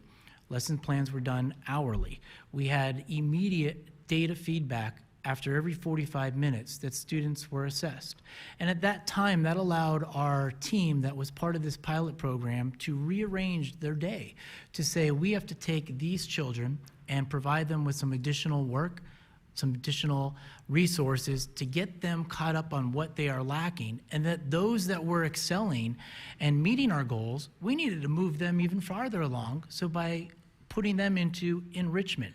So we utilize intervention specialists, we utilize all different types of resources that, you know, for 1 year we tried to implement because we utilized a little ESSER funding and some level up funding that really made an impact. And I said, as Senator Argyle had mentioned prior, you know, I think it's very important that we show results. And I think that, you know, we have to identify that if we break out of the norm and we utilize additional funding strategically and we plan appropriately, that we absolutely can make a difference. And we all know, because everybody here cares about kids, we all know that students learn. And trust me, when they start to exceed, the number one thing that we began to see in our program was a change of morale, a change of believing that I can do it too. And we caught them in 6th grade. Now, unfortunately, I'll just add, due to not having the necessary funding that we have right now, we have about 550 students in 6th grade. We were only able to utilize this program with about 150 random selected students for this program. But again, to your point, when you do use those intervention specialists, you do have smaller class sizes and you are able to identify the issues at hand. You can make a difference when you have the necessary resources to do so. And I've heard that story many times. I have a couple of parents who have kids who were diagnosed dyslexic and just couldn't read. And as soon as they got those services and got exactly what they needed, their whole morale and attitude towards school changed. They become more successfully in other classes. And I think that's real important. But what you're saying now has me kind of rethinking, okay, maybe we shouldn't weight it as part of a formula. Maybe it should be a targeted bucket. Because we had conversations about a bunch of different buckets yesterday, whether it's a construction, repair bucket, but maybe for an academic type bucket where we're, okay, we want to focus on reading. Like maybe your scores, your proficiency levels are down. I know they're down across the state and have been for the last decade. Maybe we do something specifically for literacy or something specifically for early math to build those foundations. And other states are doing something similar, but I'm wondering, maybe that approach is better, doing a bucket approach instead of doing a weighted approach with the basic formula itself? I think that regardless of how many buckets, and I know when we start talking about math, you know, it's easy to kind of cipher those, you know, understand that this is special education and this might be for reading. And I think that's a good way to begin to look at it. The only caution I would have is that all the buckets still have to add up to what equals the proper amount of funding that we would need. Like if we just use the basic education funding formula, our district back in 2016, we were identified as, you know, we are $33 million underfunded annually. So whether we split that up in buckets or not, you know, we have to be able to make sure that whatever the input is into our system that's needed for our students to achieve, that we do have those resources. All right. I could have this back and forth with you all day long, and I'd welcome that with all of you, but I'll turn it back over to the chair. Thank you. Thank you. Senator Williams. Hello. When we talk about the difference between the adequacy target Dr. Kelly presented to the court and the updated target he testified to yesterday and that the both of you referred to in your testimony, part of that difference can be explained by the court's decision, what they ordered and said is constitutionally required to be part of a thorough and efficient system of public education. Is that correct? Yes. I mean, he included anything that was, he included the things that you practically could include and which were responsive to the court's decision, and didn't include the things that he couldn't reasonably include. So that's why facilities and pre-kindergarten, things like that aren't directly there, because he looked at what the court had said and then what were the data tools that we actually had to produce a number. So that's why basic education and special education and effectively charter school reimbursements and the growth in recent mandated costs, all of that is in there because it's both responsive to the court's decision and because we could do it. And the things that are not in there are the things that are trickier from coming up with targets like this. Thank you. If I could just add Yeah, one note to absolutely. that. The difference is that what he provided in court was an update. It was based on old data and it was based on old academic standards. What he has done now is an adequacy assessment, and he's looking at current academic standards, current affected schools, and he's looking at a lot of the different drivers of cost that were not considered before. So it's two different things. Okay, thank you. And as he testified that he had a separate number for pre-K, that he didn't talk about facilities, and that whether we talk, as you said, just in response to the last question, if we talk about buckets all day, if we don't have that total amount, it doesn't matter. And if we do just what Dr. Kelly testified to, we're leaving out facilities. If we continue to do nothing on facilities, districts like yours would still have shortfalls in crumbling buildings. Thank you. Thank you. Senator Rothman. Thank you. Question about, there was a comment about going to teachers' schools and telling the students teaching in Pennsylvania is a great. I think we're top 10 in starting salary, top 10 in average salary. One of the few states left that has a defined benefit for pension.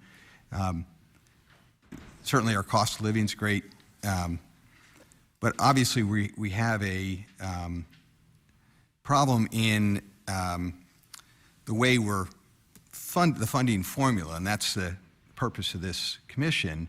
And yet, I haven't heard anybody talk about an actual change in the funding formula. My colleague, Representative Topper, asked if we're going to eliminate the local zip code bias, where a child in a wealthy school district is getting a better education because of the local real estate tax that helps to fund.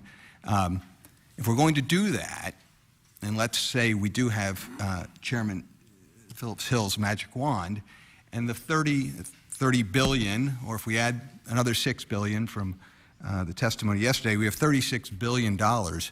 Tell me, and again, I'm spent most of my life in the private sector in real estate and business trying to figure out how to improve our bottom line. Tell me why we wouldn't just take the total number of students in the Commonwealth and divide that by the 36 billion and send that out to the school districts. Or after listening to a lot of the conversations about neglecting the infrastructure of our buildings, should we be turning over all that to the state and maybe take away some of that local control? Senator, I appreciate the question. Why we don't just take money and divide it evenly from student to student is because, as every piece of educational policy would tell you, and as the court's decision said, some students need a lot more than others because they come with extra needs. And so you can't just say everyone gets exactly the same bottom line, but you can say, relative to the needs that we've determined in the fair funding, the relative needs, matched against the schools that are doing well, here is a reasonable approximation for your district. That is to start. I've forgotten your facilities question. I apologize. Well, we've heard testimony the last couple of days. I mean, yesterday was one about lead-based paint. I'm pretty sure that in America, in the United States, in 1970, we determined that lead-based paint was a poison. Yeah. When I was in high school, or I was in elementary school 46 years ago at Sporting-Hill Elementary School, while we were in school, they removed the asbestos. I mean, I remember being in school. It sounds like we've neglected, in some of these school districts, neglected the infrastructure while we were giving that control to the local the school board. Should we eliminate that and put the infrastructure and the facility management in the hands of the Commonwealth? With responsibility to pay for it too, of course. Sure. So one of the things that the court said is that for low wealth districts, in some ways, local control is an illusion because you can make certain changes, but if you can't afford to pay the bill, you can't take out the loan, right? And but what's not an illusion is that different school districts are spending a different amount of money and having different outcomes. I have Cumberland Valley School District that spends 50% less per student. And look, they have 33 different languages being spoken in my school district. It's the fastest growing school district in the fastest growing county. 10 miles away in the city of Harrisburg, they're spending $22,000 versus $15,000, and they have less than 50% of the kids being proficient, and some of those are single digit numbers of proficient. We talked about defining success. We ought to be defining success the fact that these children are able to read, write, do basic math to learn, because what learning is, the ability to learn is how you're going to succeed the rest of your life. No one's learning how to be a plumber in elementary school, but they're going to learn the skills necessary to be able to learn a plumber. So I appreciate your quote of quoting Thaddeus Stevens, one of the greatest Pennsylvanians and perhaps one of the greatest Americans. And Thaddeus Stevens gave that speech on the House floor to defend the 1834 law. But on his deathbed, they asked him what the most important thing he did, and he said he was a failure. And that was more important than the 14th Amendment because he thought that education was the ability to free those children of the slaves that they freed through the 14th Amendment. So I don't know. I'll ask you this. Do you think Thaddeus Stevens would be pleased with the outcome of the education of our those offspring of those slaves that he helped free through the Emancipation Proclamation, forcing Lincoln to do that? I think he'd be disappointed. I mean, we have the biggest achievement gaps by some measures, in the entire United States of America. It's sinful. Yeah. It is. Thank you. Thank you, Mr. Chairman. Thank you. Representative Isaacson.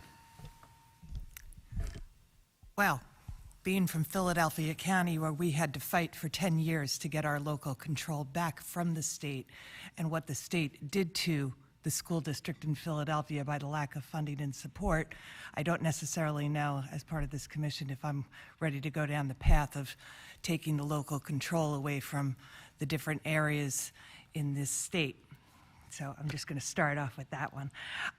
But I do find it very timely that this commission had been formed along with the time that this decision came from the Commonwealth Court, while that answering the Commonwealth Court's mandates was not necessarily the origin of this commission reforming, to do our duty to evaluate the funding.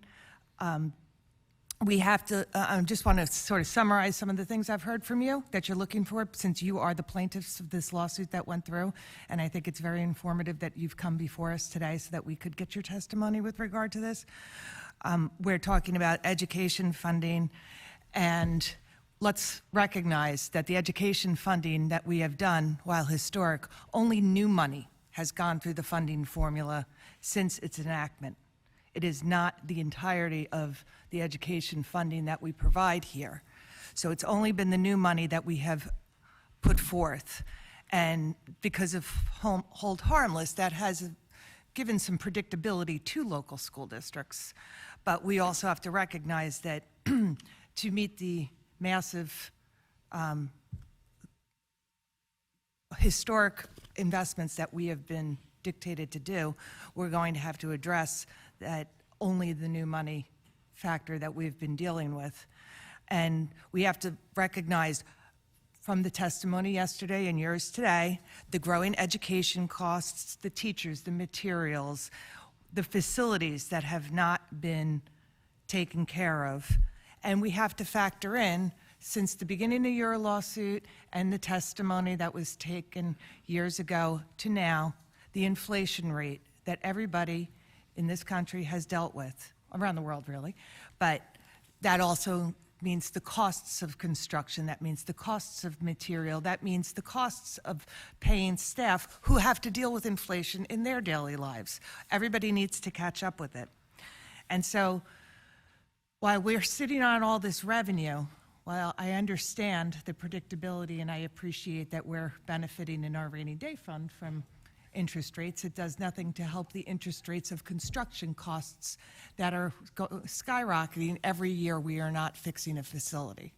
And so my question is, this commission, which started out with one mandate, but it sounds like might be able to go down a historic path and set everybody forth because of your lawsuit.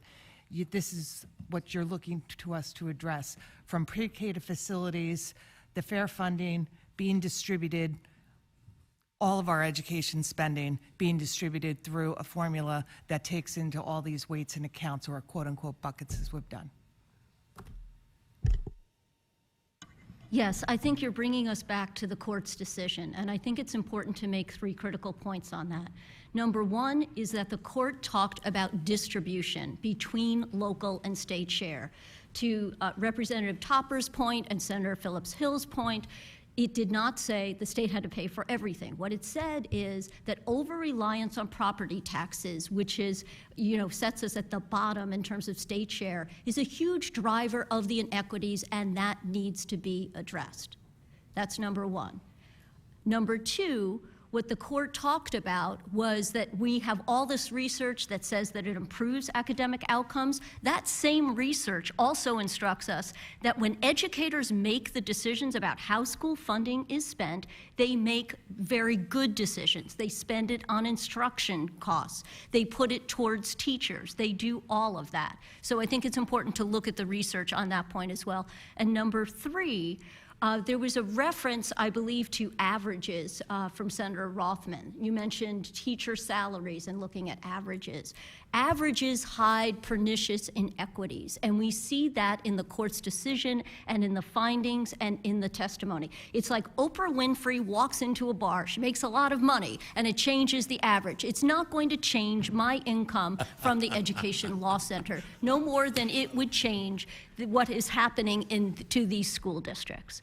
So I think it's really important that we take a step back, we look at what the court has directed the commission to do. And we know what some of the drivers are because we know that we're not following the funding formula, which is rigorous. It has rigorous, weights for poverty, concentrations of poverty, for English learners, et cetera. But we're only running 25% of the funding through it. And that's new this year because it keeps changing. So I just wanted to go back to what the court's decision does say and what it doesn't say. Thank you. Thank you. Thank you. Most famous line of the hearing. Yes, yeah. Oprah Winfrey walks into a bar. That's I love it.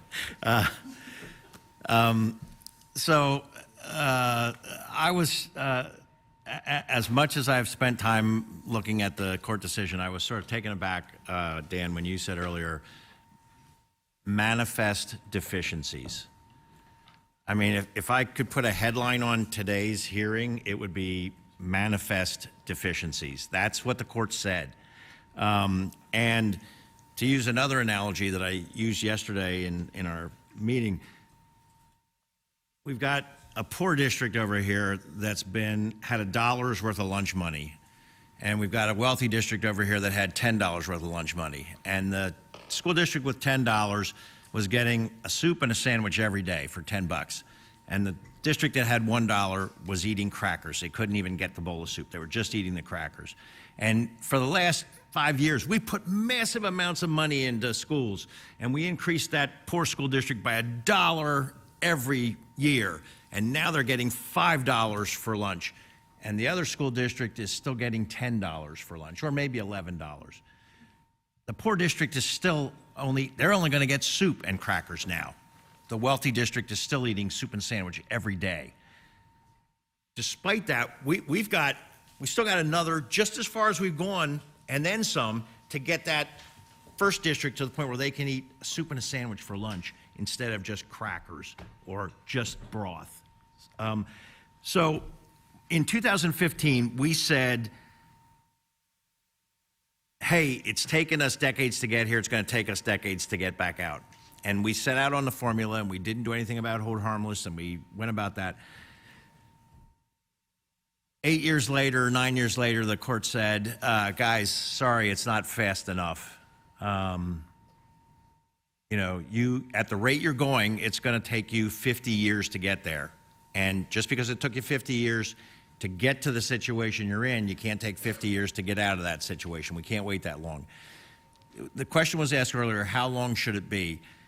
There may be parts of a formula that get implemented over a 10-year period to get it up to full fruition because we can't get teachers fast enough, or we can't get something else. We can't build buildings fast enough. We can't build every new building within the next 10 years, or we can, but it's going to take 10 years to do it.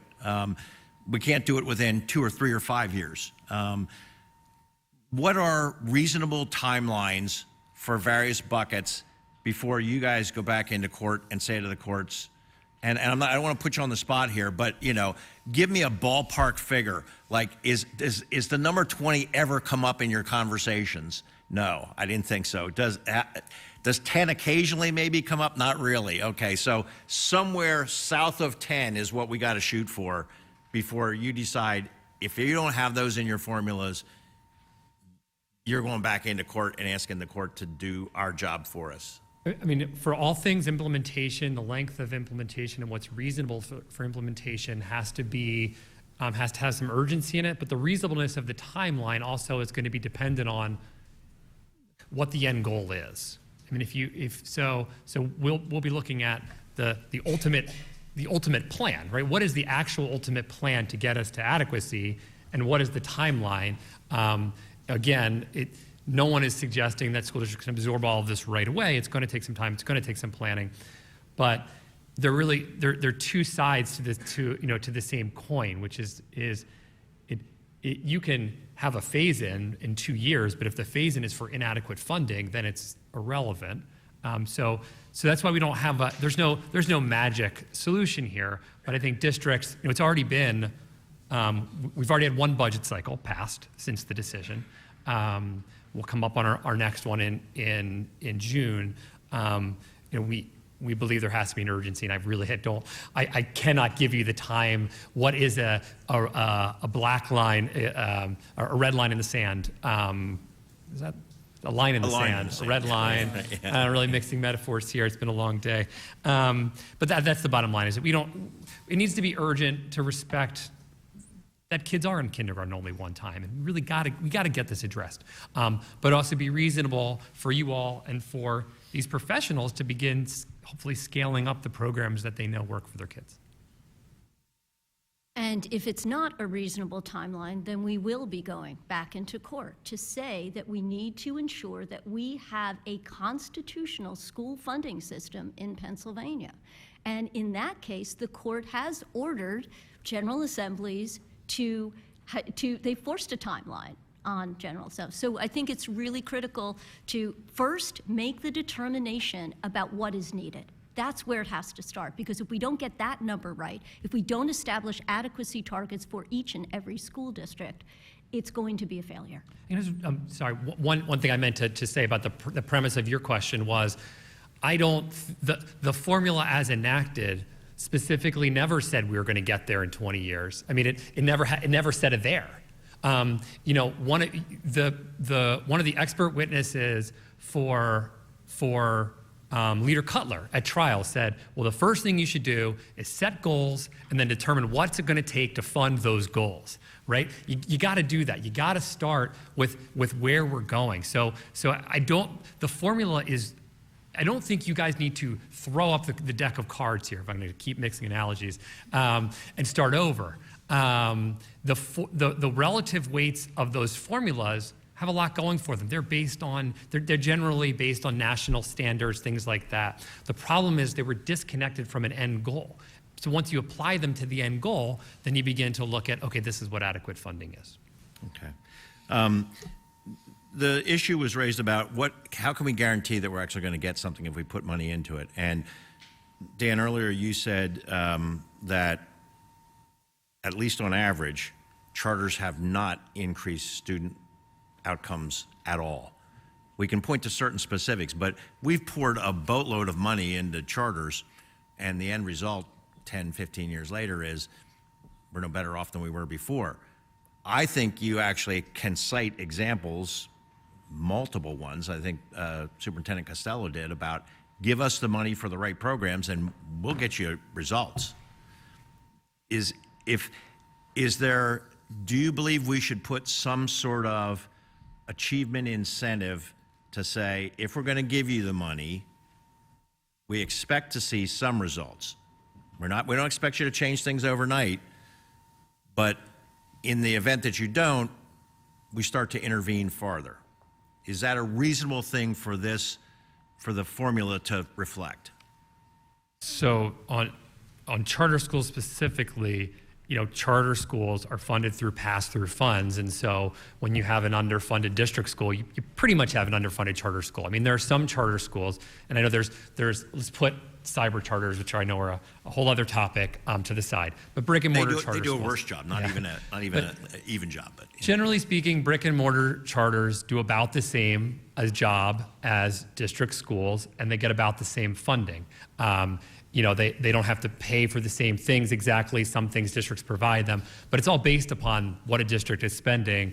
And so, Philadelphia has 80 charter schools, and some of them are probably better than others at pulling down, corporate funds and things like that. For the most part, they're underfunded too.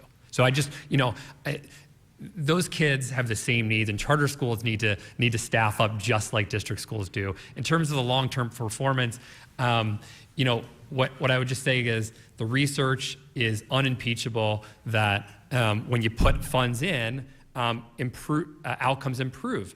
It may take some time to filter in, right? Because if a kid has been in an underfunded school for 8 years and now he's taking the Keystones, and let's just say you gave him everything he needed for that 1 year, well, it's not reasonable that that kid is in 1 year going to be meeting his potential. We've neglected that child's needs.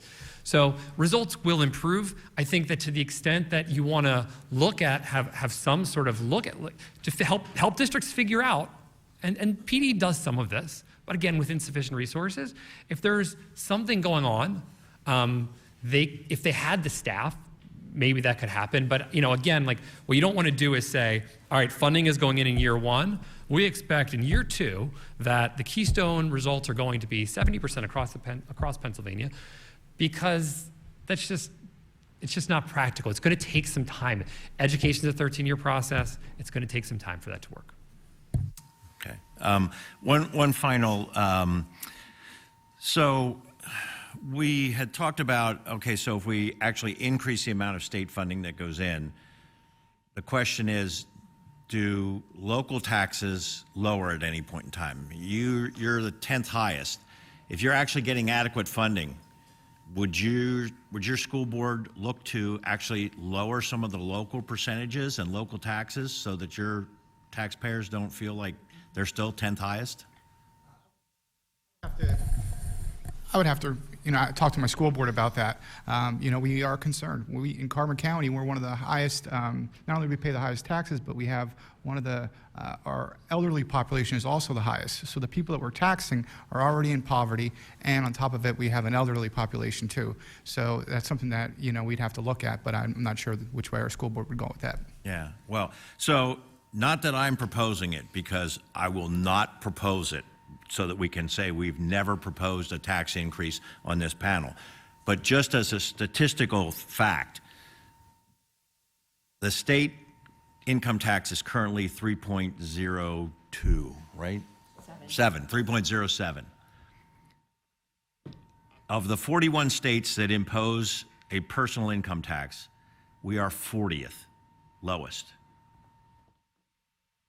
If we increased the state income tax to 4.07, a 1% increase, it generates $4 billion, kind of close to the number that was originally cited in the adequacy number. $4 billion. And we don't go, and seniors don't pay that because they're retirement, they have retirement income. We don't go from 40th to 5th or 10th or 12th or 20th, or we go from 40th to 39th lowest. Now, if I say to my constituents, there's a chance you're going to get a lower school property tax, But, you know, we're going to go from 40th lowest to 39th lowest. Are you for that? And oh, by the way, the schools are actually going to get funded and the kids are going to learn. I don't know, they might go for it. I'm not proposing it. I'm just saying they might go for it. So I'll leave it there. I'm not a doctor, but I play one on TV, so, you know. Thank you for your testimony today, and we'll get to our next panel. Thank you for all of your work on this. Thank you so much. Our next panel is Mike Griffith, Senior Researcher and Policy Analyst for the Learning Policy Institute, and Danielle Farrie, Research Director for the Education Law Center of New Jersey. When the two of you get up here, I will swear you in as a panel.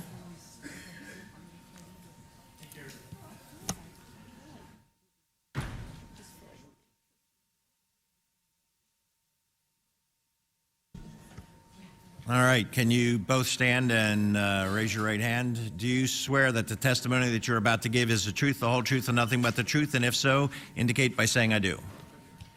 Thank you. Mr. Griffith, we'll begin with you.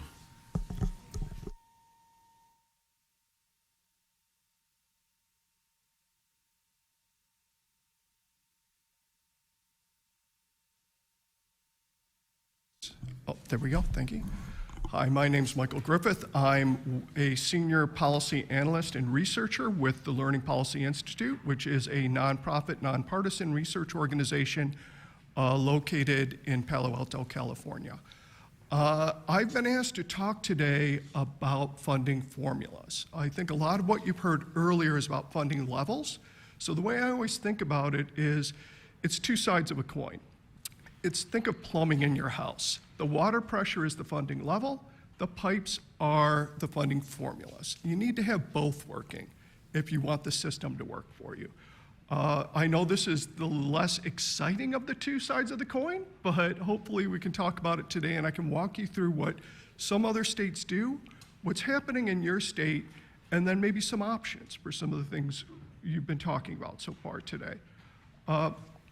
First off, the majority of states use what is known as a foundation formula. I'm going to talk in more detail about what that is. But that's 38 of the states use a foundation formula. There are 6 states that use a system called a resource allocation formula. And that type of formula is more sort of state control over the system, where you define the number of teaching positions that each school district is entitled to based on their enrollment, each number of, say, nurses, school administrators, all these other positions, and then you as the state say how much you're going to pay for those positions. And then it's up to the district to pay for the rest of that. There are 6 states that have their own specific funding formula, and I'm not going to go through all 6, but just because of the conversation you all had earlier, I want to highlight 2. There is only one state that is in complete control of school funding, and that is Hawaii. Hawaii operates as a single school district. No other state has really looked at that type of system. That's been Hawaii's tradition. So they function as a single school district that simply distributes funds then to each individual school within their state. Michigan is the only state that actually looked at eliminating local property taxes for school funding. In 1993, they passed a piece of legislation that said we're going to get rid of local property taxes and local school funding. We're going to do it all at the state. They then stepped back and realized they couldn't afford that. It was too expensive. So what they did is they replaced a lot of the local property taxes with a statewide property taxes.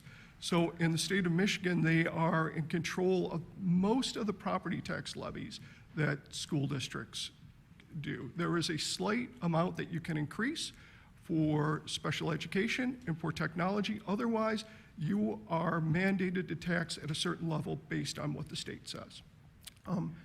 All of the other states, though, have some combination of state and local funding and have some sort of local funding requirement. When I talked about the 38 states, I should say, that have a foundation formula, you are unique. You're one of 2 states that has a foundation formula, but only for part of your state funding. Illinois is the other, and both of you adopted situations that are pretty similar, which is you have a hold harmless provision, and then as new money comes into the system, that's distributed through your foundation formula. So what is a foundation formula? Theoretically, it's a foundation amount that should be the amount to get your general ed students to state standards. It almost never works that way, but theoretically that's what it should be. You then weight those students based on their needs. So we had a little talk about this earlier, in earlier testimony. For at-risk students, English language learners, special education students, you would provide additional weight. Almost every state does that. And then you can adjust those numbers based on other factors. So district size, very small districts in some cases get more funding in state formulas. Large districts sometimes get more funding. Cost of living is sometimes taken into account, and that gives you your total foundation amount, which then is split between state and local funding. So every state takes some form of local contribution into account when they do their foundation formula. One of the questions I always get asked, why don't we just look at other states and what they have as foundation formula and we can adopt that in our state? The answer is there are just too many variables. These numbers range from something like 4,000 to over 12,000, but they're based on a lot of different factors. First off, how much funding from the state flows through your primary formula? On average, it's about 2/3, but it can be as low as, say, 30% or as high as 80 or 90%. And what I mean by that is, and I'll show it to you for your own state, there are all sorts of other funds that flow to districts through what you were calling buckets earlier, we would call categorical funds. So these categorical funds are for things like sometimes transportation or special education, but they could be for activities like summer learning, after school or reading programs. So it depends how you're distributing the dollars and what formulas you're using. And then it varies greatly based on a lot of different factors within the formula. For instance, the example I always use, Maryland has a higher foundation number per kid than New York. But once you add all of the different factors in New York spends much higher level amount per kid than Maryland because of all these changes. And then you have to ask, how do you calculate your foundation amount? Some states actually use research and have done this. Maryland is an example, California and some others. Some look at past year expenditures. Some look at educational inputs, and I'm going to talk about each of these in detail. But to be honest, the vast majority base their foundation amount on available funds that they have. So when we look at a state like Maryland, they use multiple studies. They had two different commissions, the Thornton Commission, 1999 to 2002, and the Kirwan Commission from 2017 to 19. Each of those commissions paid for studies to be done about the school funding formula, and then they used those numbers. You were talking earlier about getting to a point of funding over a couple period of years. They tried to get to that funding level in about 3 to 5 years from the number that was set within the study. That's pretty much the norm when we see that in states. When they come up with a new funding or foundation level, they try to take about 3 to 5 years to get there. California was the same way. When you have research and use that, then you have something you can show the public, you can show policymakers, this is how we came up with this number and this is what we're aiming for. Doing these studies can be time consuming, they can be expensive, but once they are done, then you can update them fairly easily. Some states like Nebraska use previous year expenditures, so they simply say, what did you spend last year, and we're going to give you an inflation increase over this year. That type of system relies on sufficiency. So that relies on the fact that the amount you were spending last year is the amount you needed to spend, and all you need is an inflation update, and that's not always the case.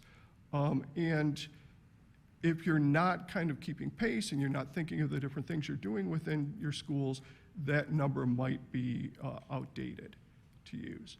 There are some places like Georgia and Massachusetts and Ohio that break down every category that exists within schools and say, what do each one of these categories cost to get our students to state standards?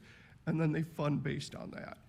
In a state like Massachusetts, then they turn around and say, there's a certain dollar amount you should be spending for professional development for teacher salaries, for other different interventions. If you are not making state standards, then they don't mandate you spend the money that way, but they will ask you, why aren't you spending the money that way if you're not making state standards? If you are making state standards, then they are hands-off and say, spend it how you want. So the reason states do this is because it's clear, right? You can see where the money is going, how much is anticipated to be spent on one of these. One of the issues is, are you taking everything into account? And some of these states, when they total it up, really aren't. There are so many different factors, it's really hard to do. And then are you updating the numbers every year? In Georgia, for instance, the example I show, they are assuming that the average teacher's salary and benefits is $42,000 a year, which would mean the average salary would be about $35,000 a year. So that's very low. So even with this state funding, you as a school district would be expected to make up that difference. So now I want to talk about your system and why your current system might not be the right one as you bring new money in because of its structure. So you have this $1.99 billion that flows through what I'm calling your weighted student funding, but I've also heard it referred to as the fair funding formula, which is the new money that comes into the system. You take your student count, and then you do adjust this by household income index and local effort capacity index, which is great, but it is a small amount. Per student, it comes to about $755.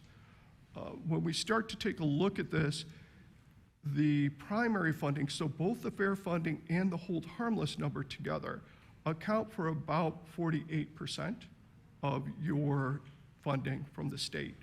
But it only accounts for about 18% of total funding. And you can see that on the chart I've put in there comparing to other states. You're a little low when you look at the percentage of funding from your primary formula for state funding, but you're the lowest compared to neighboring states when you look at it as a percentage of total funding. So there was a lot of talk earlier about state-local split. Again, every state, there is a combination of state and local funding split except for Hawaii, and I should say to DC, which we count as a state, but they operate much differently. Over the last 100 years, there has been a trend away from local funding and towards state funding, and also towards federal funding, but not as pronounced. The reason for that has to do with a lot of different things, the way we think of education, the fact that states have taken on a much bigger role in education decisions. Some cases, it had to do with court cases that have happened, both at the federal level for Brown versus Board of Education, but also at the state level for adequacy court cases. So we've seen greater and greater state funding and percentage of money coming from state sources. But it's important to note that the research doesn't say there's a specific percentage that should be coming from the state.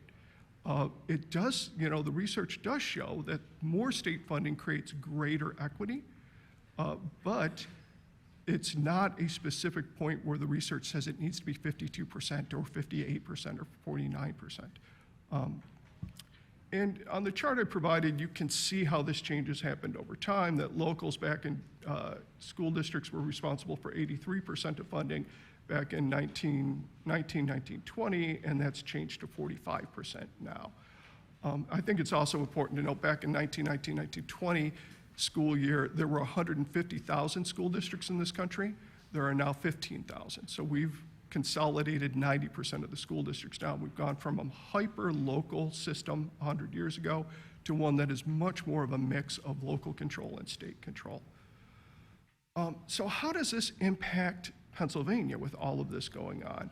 Well, first I'll talk about state funding in general comes from local sales and incomes taxes. A couple of states do have statewide property taxes, Michigan, for instance, Indiana, Washington State.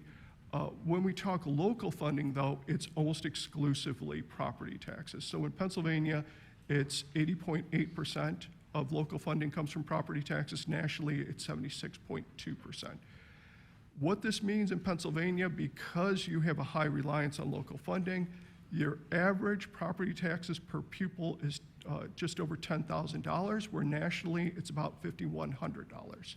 So you have a much higher level property tax reliance per pupil than the national average. You're third highest in the country for that property tax per pupil. Again, this is because you're reliant on local funding and not as reliant on state funding. So in the 2021 school year, you were 30.7% of your funding came from state sources, where nationally it was 45.3%. What this means on a per pupil basis is state sources in 2021 were about $8,500, $8,600 per pupil, which puts you sort of in the midpoint of your neighboring states and a little higher than the national average. So I took a look at all your funding then and kind of tried to break it down to get a better understanding. Where do the funds come from? Where are they going? And when we look at the weighted student funding or the fair funding formula, it accounts for 12.9% of state education funding, but only 4.8% of total education funding in your state. If you look at the one slide with the chart, you can see this, that even though you had a historic increase in school funding in this current school year, in the 23-24 school year, the weighted student funding only accounts for 12.9% of your state funds. It is about a third of what you call your basic education funding. You would need to have this historic level of funding continue for another 7 years or so for the fair funding to be just 50% of the BEF. For it to be 50% of your overall funding, I think you'd have to do it for something like 50 years. The way it's structured now, you're just not going to get there. One of the issues is the hold harmless, which has happened in other states where they have a hold harmless provision, but you actually have a hold positive formula. And what I mean by that is everybody is given a hold harmless amount, and the new money then is distributed through the formula, which means everybody gets what they got before, plus everybody gets new funding in the new formula. Some get a little less, some get a little more. What this means is if there were two districts that look exactly alike in your formula, but one happened to get $2,000 more per kid than the other one, the districts will never equal each other. The one with the $2,000 kid lead will always have a $2,000 kid lead. What other states have done is had a hold harmless provision that they calculate the formula, the new funding formula, and they see what would you have done better in, with a hold harmless or with the new calculation, and you get the higher of those two amounts. Eventually, over time, and it might take a decade, you'll get everybody off the hold harmless, and you'll move on to the new system. No one will get less, but you slowly move everybody over to the new formula. You really don't have that in your current formula. So in conclusion, how do you create greater equity? And that's a lot of what we've been talking about. You can increase the share of school funding, as we talked about. You can have more significant funding flow through the primary formula, but again, only if that formula targets student and district needs. And you can ensure that state funding targets districts and students that need it the most. And again, your fair funding formula does a good job of that. It's just such a small part of your formula that it probably isn't going to get you to where you need to go. So thank you. That's the end of my formal presentation. I'd love to do Q&A. Thank you. We'll hear testimony from Danielle Farrie first, and then we'll do questions for both. So. Thank you. Good morning, and thank you to the Commission for the opportunity to speak today. As Research Director at Education Law Center in New Jersey for the last 15 years, I have studied and analyzed school funding formulas in states around the country. My research focuses both on the national landscape of school funding fairness and also on state-specific work to improve and reform school funding systems that are both inequitable and inadequate. I've also testified about school funding before the Maryland Legislature and the U.S. Commission on Civil Rights, and have participated in school finance litigation in New Jersey, New York, and Florida. I've been asked today to talk about the components of an adequate and equitable funding formula and to share experiences in reforms in other states. I would like to start with a brief overview of the evidence that money does matter and the ways in which school finance reforms have improved outcomes for students. I'll start with my home state of New Jersey, where the Abbott v. Burke school finance litigation led to dramatic school funding reforms. Studies of the Abbott-era reforms have shown that new money was largely spent on instruction and support services and had a significant impact on achievement. Low-income 8th graders saw significant improvements in their NAEP scores, and the black-white achievement gap narrowed. Between 2001 and 2010, the high school graduation rate in the Abbott districts increased at 3 times the rate in non-Abbotts. And students enrolled in the court-ordered, high-quality Abbott preschool program for 3- and 4-year-olds sustained achievement gains through the 10th grade, which is the last year that has been studied, and those gains were doubled when students attended 2 years of preschool instead of just 1. Grade retention was reduced by 15 percentage points, and special ed classification rate was reduced by 7 percentage points. In California, a state that experienced decades of disinvestment in public education and has the low achievement results to show for it, it has also produced convincing evidence that their recent school finance reforms of sustained per pupil increases over a short period of time improved outcomes. So a $1,000 per pupil per year increase in each year for 3 consecutive years led to a full grade level improvement in math and reading achievement across all grades. A $1,000 increase across all 4 years of high school for low-income students increased the graduation rate by 5 percentage points. And a $1,000 increase in spending increased the probability of meeting college and career readiness standards by 7.6 percentage points in math and 9 percentage points in reading. The K-12 spending increases were also more effective in increasing achievement when they were preceded by access to preschool. National studies show that an increased spending between the 1970s and the 2010s had positive outcomes for all students well into adulthood. For low-income children, a 10% increase in per pupil spending each year for all 12 years of schooling was associated with a half-year additional completed education, 10% higher earnings, and a 6 percentage point reduction in the annual incidence of adult poverty. This evidence demonstrates that money matters and that strategic investments can improve both the short and long-term outcomes for students. Spending should be targeted towards programs that improve student achievement, including high-quality early education, prepared and experienced teachers, social emotional supports, and community schools. Funding that is both predictable and flexible allows districts to invest in programs that meet their needs. With this backdrop, I'd like to turn to the essential components of a fair school funding system. My work at ELC is grounded in the belief that a fair funding system is a central component that's necessary to guarantee every child's right to a constitutional education. At ELC, we define a fair funding system as one where all schools are provided with the funding and resources that they need so that all students can achieve the state's academic standards. Crucially, fair funding has 2 basic components. 1, adequacy, or a sufficient level of funding for all students, and 2, equity, where funding levels are differentiated to account for the reality that some students require additional resources to reach a common outcome. Adequate funding supports everything from a high-quality workforce, up-to-date curriculum, safe and modern school buildings, social and emotional supports for students, access to technology, and more. Equitable funding acknowledges that all students do not enter school on the same footing, and students facing family or community poverty often require additional supports to ensure success.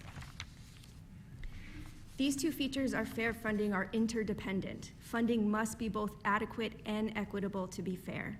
A funding system cannot achieve adequacy without equity, and it cannot achieve equity without adequacy. A progressive distribution of funds is not fair if districts are not provided with a base level of funding that's needed to deliver the state's curricular standards. And a seemingly well-funded school system is not fair if additional funding is not targeted to those who need it. A fair school funding formula is an essential precondition of a high-quality school system, and it is each state's responsibility to develop a modern and equitable formula that clearly defines unique adequacy targets for each district and then sets reasonable expectations for the responsibility for how revenue will be shared between state and local sources. A good funding formula will ensure that these factors are met by 1, aligning funding to state standards through adequacy targets.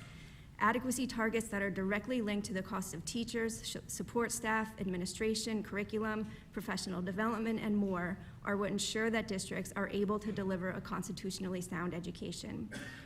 For example, after many attempts, New Jersey Supreme Court only signed off on a school funding formula after the state developed a formula using this principle. Centering students. Research and common sense tells us that students from families near or at poverty, those who are learning English, and those with disabilities need additional resources to be successful. So a good funding formula will tie funding directly to those characteristics, often with the use of weights, where students in each category receive a percentage increase above the base cost for a typical student. Third, wealth equalization, which means using community factors such as property values and personal income to determine how much each district can afford.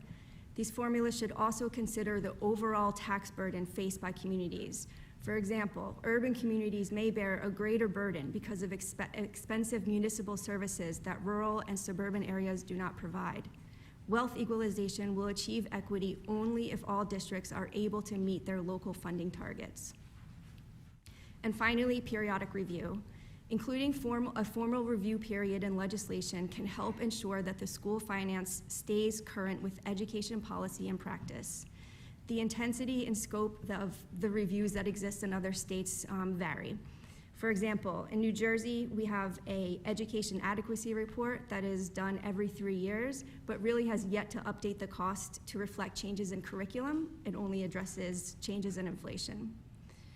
In contrast, Wyoming produces a recalibration report every 5 years that relies on external research to provide in-depth analysis of the resources that are included in the school funding formula relative to changing state standards.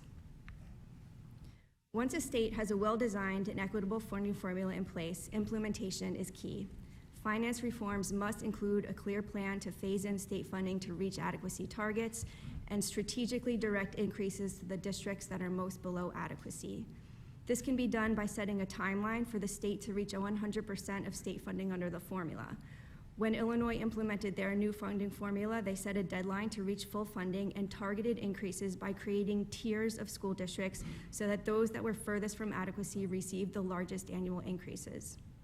New Jersey's 2008 formula initially phased in funding by providing 20% annual stated increases for all districts that were below their adequacy target and only 10% state aid increases for those that were above adequacy. New York recently recommitted to fully funding their foundation aid formula by increasing state aid by over $4 billion in just 3 years. Implementation must also include difficult conversations, as we have started to have here, around hold harmless aid and phasing out state support for districts that are receiving more state aid than the formula would provide.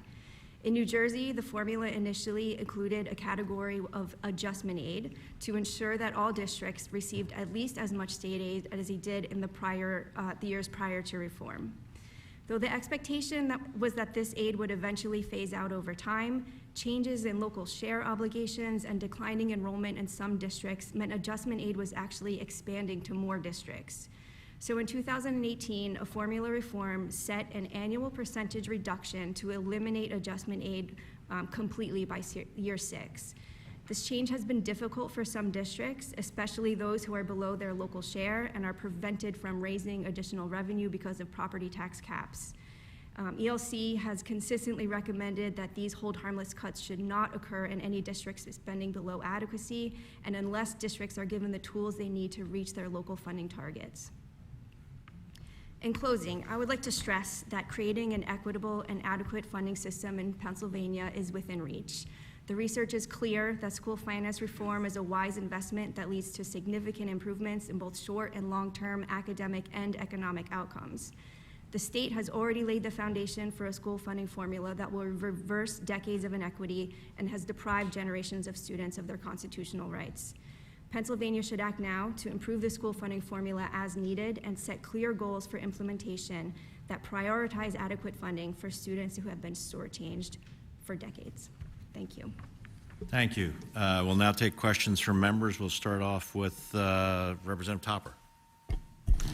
Thank you so much. I don't want to scare you, Mr. Griffith, but I've been looking forward to asking you questions ever since I saw your name, because I am interested in the formula. I mean, at the end of the day, no commission, at least in my recollection, has recommended dollar amounts. We're trying to recommend structure and then understand that, of course, dollars will flow through that structure, to use your analogy of the pipe. So I have a couple questions in regards to your research with other states. First of all, you brought up Maryland, and I know there are many other states that have either regional or countywide schools as opposed to 500 and however many individual districts. In your opinion, or does the research bear out that possibly the effect of having districts that are more regionalized would enlarge the pipes, so to speak, and allow money to flow better? So if you look kind of at a map and you go south and west, you'll see those larger school districts where they're county-wide. So you have Maryland that just has 30 or so. You have a place like Nevada that I believe has 13. This was a trend back from about the 30s to the 70s for mass consolidation with the hope that it would reduce cost. The research has really shown that it doesn't necessarily. It reduced cost. You see reduced costs for delivery of service for school districts that are below about 1,500 kids. There's some pretty clear evidence about that, but only if you close schools and take two 1,200 kid school districts, make them one 2,400 kid school district, and put them in a single school. Right. So and I do. Every consolidation study that I've ever seen talks about the fact that costs are not lower necessarily. You still need the same, I guess, but what I'm hearing is that the system is more than just about the cost, it's about equity and adequate, especially when it comes to trying to determine how we have a school district that is 5 minutes away from another school district that is exploding because of their tax base and their options versus the other one. So I guess, as opposed to, I get that it doesn't, you're still going to have a number of teachers per student. In fact, you're still going to have the buildings and the facilities because you're not necessarily closing a school, taking it to the other. I understand all that.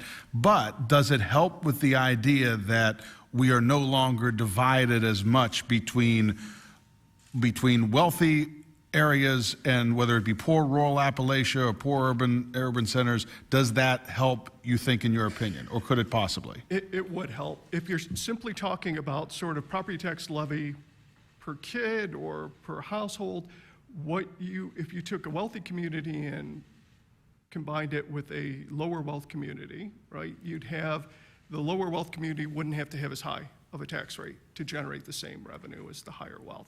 So it would help in that sense. Some states have looked at how can they kind of do regional sharing or even statewide sharing of property tax to take this into account. I talked about Michigan earlier, but there are states like Washington and Indiana that said one of the ways maybe we can get around this inequity in property tax levy and property tax revenue is by doing something either regionally or statewide.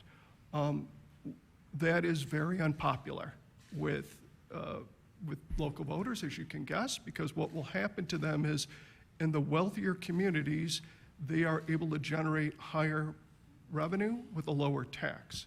If they are combined with a lower wealth place, they will suddenly see their tax rate go up, where the people in the lower wealth community will probably see their tax rate go down. Unpopular, but would it work? It would work. I really hate to put my name on that one because people will see their taxes go up. Look, I'm at the point of my career, and I think a lot of us are, that's we have done the politically expedient thing for quite some time. We need to have the willpower to do the things that are difficult, but that will actually bring about change. And two of the things that I'm pretty passionate about are the idea of looking at shared services regionally, whether it be through integration, whether it be through even a pilot program in a rural community. I'm got everything on the table that I'm looking at in terms of the fact that the way we're currently doing it, which splitting our districts up into these small little fiefdoms, is not working. It's not working at the local level. All you have to do is read the news to figure that out, and it's not working for us at the state level. So I think that's an element that has to be addressed, and you've given some states that are looking at that, and maybe we can pluck some models there. The other thing that I'm pretty passionate about at every level of education is performance-based, identifying metrics and how we can potentially work that into a formula, not as a punitive measure, but as an incentive, and also as those of us who are voting to invest money knowing where those investments could be placed. Are you familiar with Tennessee's model, which has an approach that includes that, some performance-based metrics? I am. In Tennessee, it's fairly small, but it's directed towards districts that are achieving highly based on their standards. What you tend to see with the Tennessee model, and we've seen it in other places like Arizona, is the places that succeed tend to be the places that you would expect to see succeed, which I mean by that, they aren't the low wealth communities. They aren't the places that have a higher percentage of students who are at risk or English language learners. There are some states that have tried to look at this, though, and say, how can we take student achievement into account? Maryland's a case, and maybe you can talk more about it, but California is too. When they raised their funding level, they asked every school district to come up with a plan about how they would raise student achievement with that additional funding. And then the state reviewed it and talked to them about it. And some of them they sent back and said, you're not being realistic, or you're not kind of pushing hard enough for greater student achievement. And maybe it's also what we're looking at in terms of achievement. So what was mentioned in the previous panel was the idea of growth. The idea of growth from where you were, not necessarily have you reached level A, but if you were at this level and you've made it to this level and there's a pattern that's tracking, then we know we're on the right track. Whereas if we're trending in the opposite direction, we know there's still a mistake. And also to Ms. Farrie, if there's a state that you think has done that as far as student measuring achievement, because I think that is an element of what we're looking for. Student achievement is, all of us who care about students, that's what it's all about. Is it working? Is it working for our kids to achieve educationally? Right, and I think that the really important factor to mention around California's local control accountability plans is that they are locally based, right? So there's really an incentive to get community input, to have a conversation among teachers, administrators, students, and community, community groups that work in schools to make sure that they develop a coherent plan that meets the needs of their individual district and setting targets that are meaningful to them. It's not something that's implemented from the top down from the state where there's a defined metric that every district must meet in a certain amount of time. So I think that's really important, allowing districts themselves to determine the best way forward to get to those, broader accountability goals of all students being proficient. And, Maryland, I think, is in the process of developing these accountability plans now and trying to sort of tweak them to make sure that they, have some teeth and are accountable to the state, but also to the community itself. Excellent. All right, thank you both. I appreciate it. Thank you, Mr. Chairman. Thank you. Representative Schweier. Thank you. Thank you very much. All my questions will be for either of you. If either of you could jump in at any point, I'd appreciate that. Piggybacking on something that that Chairman Topper was asking about, going back to the regionalization, whether it's again not county-based or something akin to a county-based. In addition to potential improvements in equity, which I believe you were touching on, sir. Are there different efficiencies that are achieved, sharing of resources in different ways? And I'm not just talking about, teacher contracts or health insurance or busing or anything like that, but just actual programs, actual resources. What are some of the more specific things that you've seen?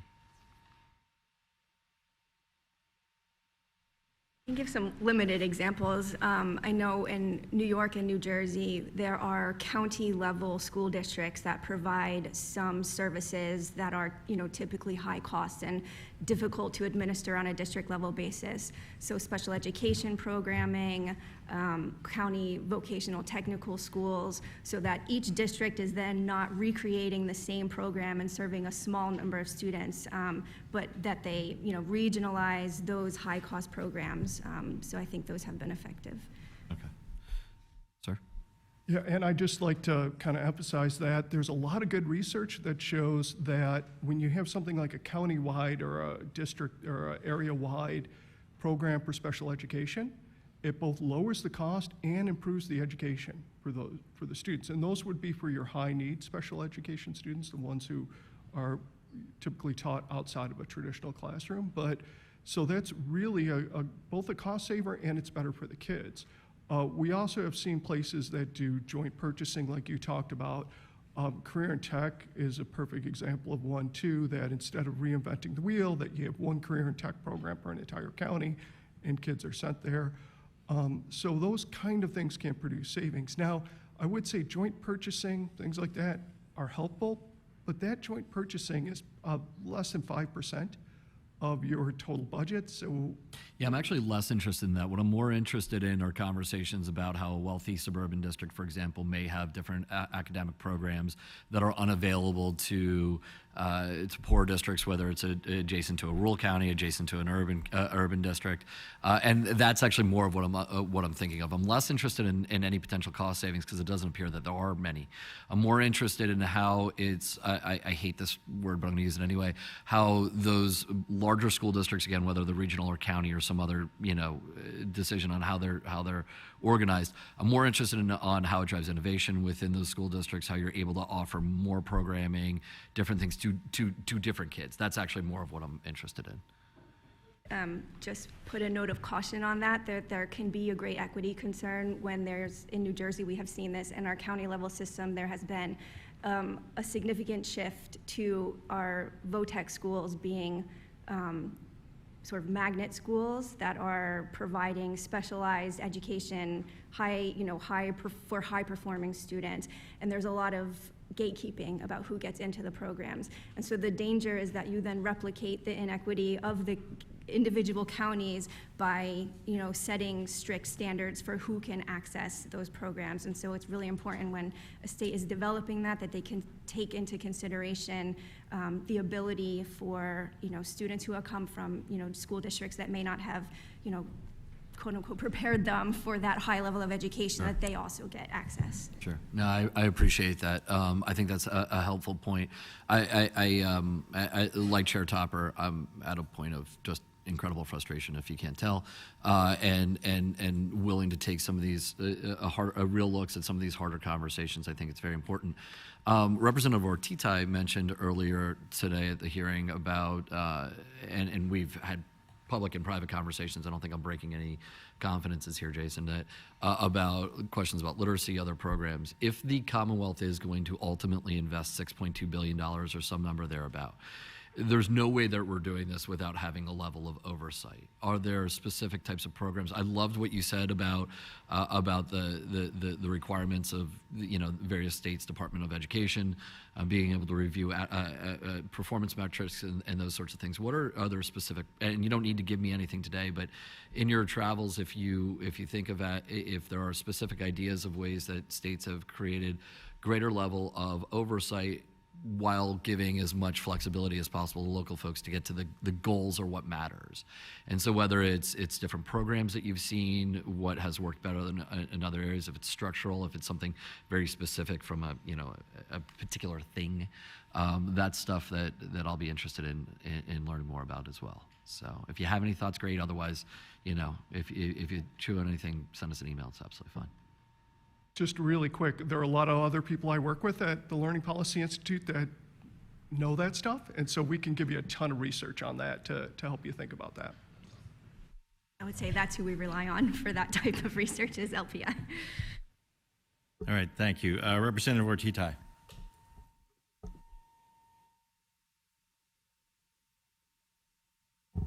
Senator Hughes.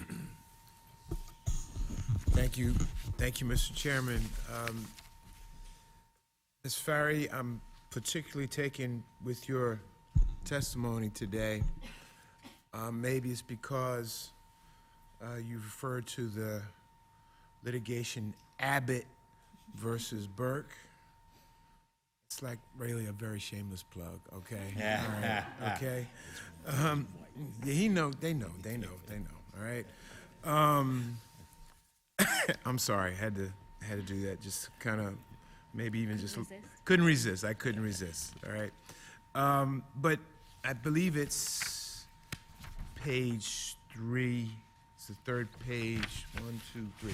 Third page in your testimony. The 3 points about a good funding formula will ensure, I'm quoting, will ensure that these factors are met by, and the 3 points you speak to there.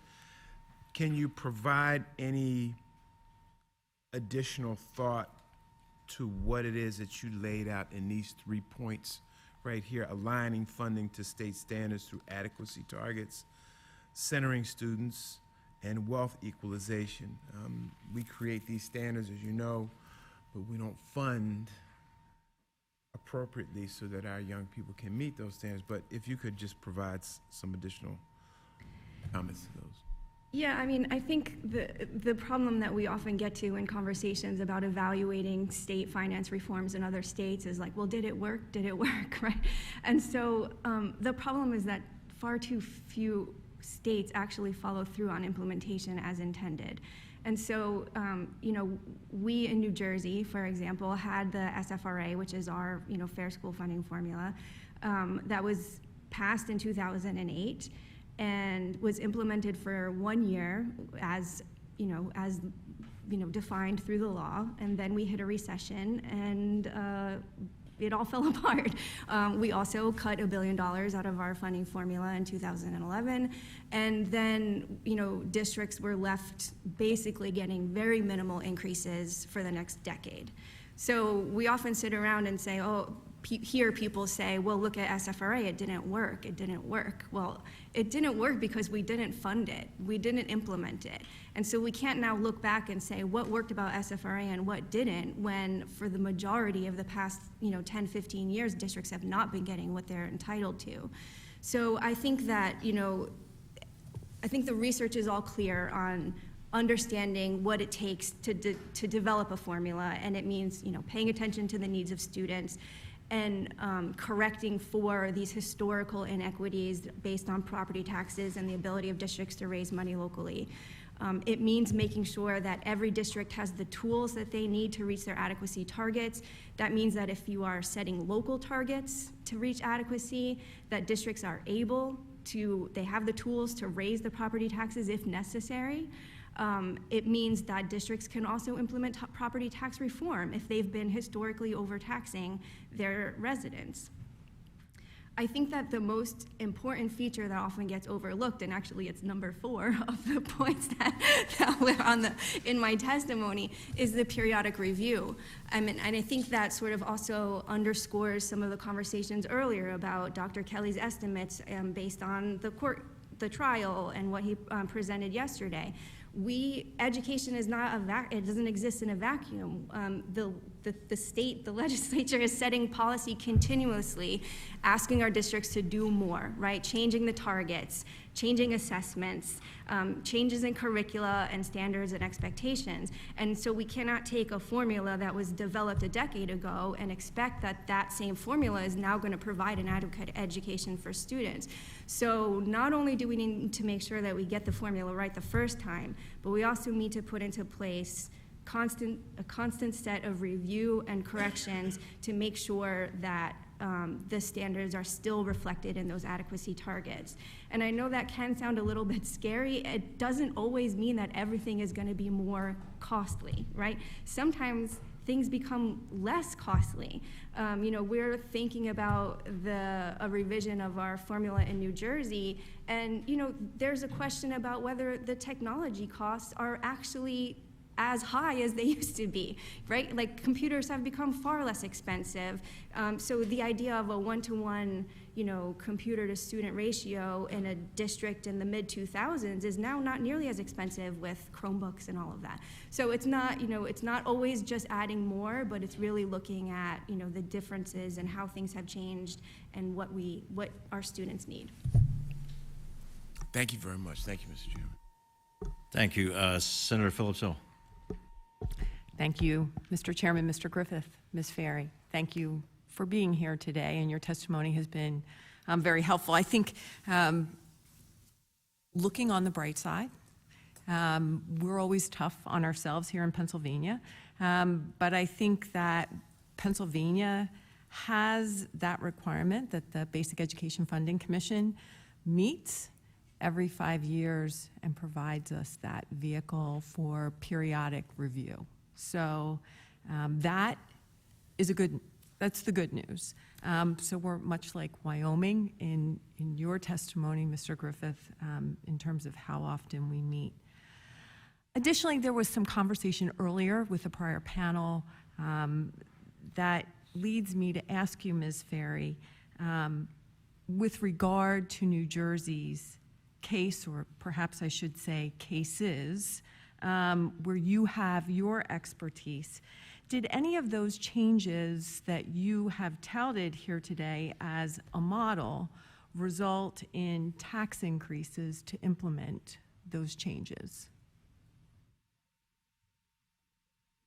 The initial Abbott litigation resulted in the implementation of New Jersey's income tax. Okay, so that, as I recall, was not an Abbott decision. That was, I believe, Byrne versus Board of Education. That was 1976, correct? I don't believe so. I do believe so. Okay. I grew up in New Jersey. I'm sorry. I was a child that was sent home, and when they the shut courts closed the schools down and forced the hand of the General Assembly and the governor at that time to impose the income tax, which prior to that New Jersey did not have. Is that correct? Yes, sorry. Apologies. So there was a tax increase. Can you share with me what New Jersey's income tax is?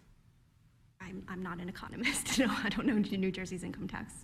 But you are an education law expert, and you are here today testifying because you know these facts that you can inform us.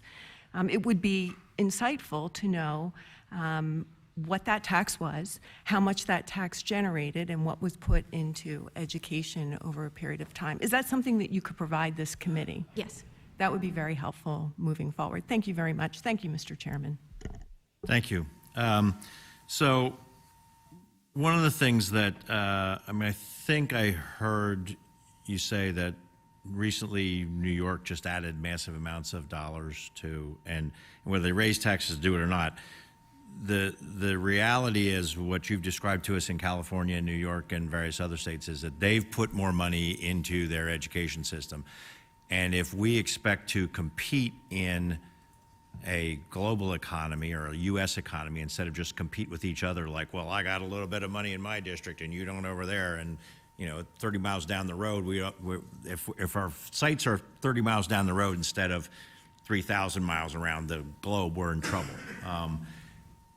The Pennsylvania started out with the most disparate funding formula in the nation. When you counted DC in with us, we were 51st.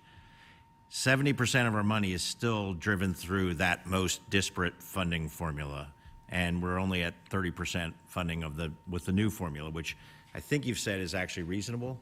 Is that correct? The new part of the funding formula? Reasonable.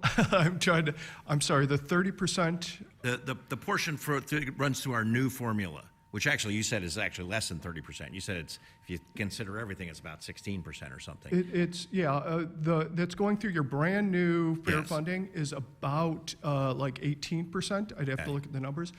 That is low. But when combined with the hold harmless money, that's puts you sort of in the neighborhood of what a lot of other states. But the funding formula that we run that 18% through, you said was a reasonable, rational formula by it's a good formula. national standards. Mm-hmm. The 70+% that we run through the old formula is, by everyone's standard, the worst in the nation. So I guess my question is, if we want to compete in a global economy, how's the fastest way we get to making it, well, only 30% runs through the worst part in the nation, the worst formula in the nation, and 70% runs through. I mean, I'd love for 100% to run through, but I know the reality. I sat on the commission the last time. We could only get what we got, Any ideas in terms of, other states, have they just bit the bullet and said we're going to do it? Or is there a magic wand we can wave? I mean, I think it's a matter of political will, right? The money has to come from somewhere. I think that, the hold harmless provision in some states gets hidden right? And so it's not clear what amount of funding districts are getting according to this new finance reform that is research-based, and the portion of their funding that is actually a holdover from the previous administration of an old formula. So I think in some cases it's helpful to make that very clear to districts.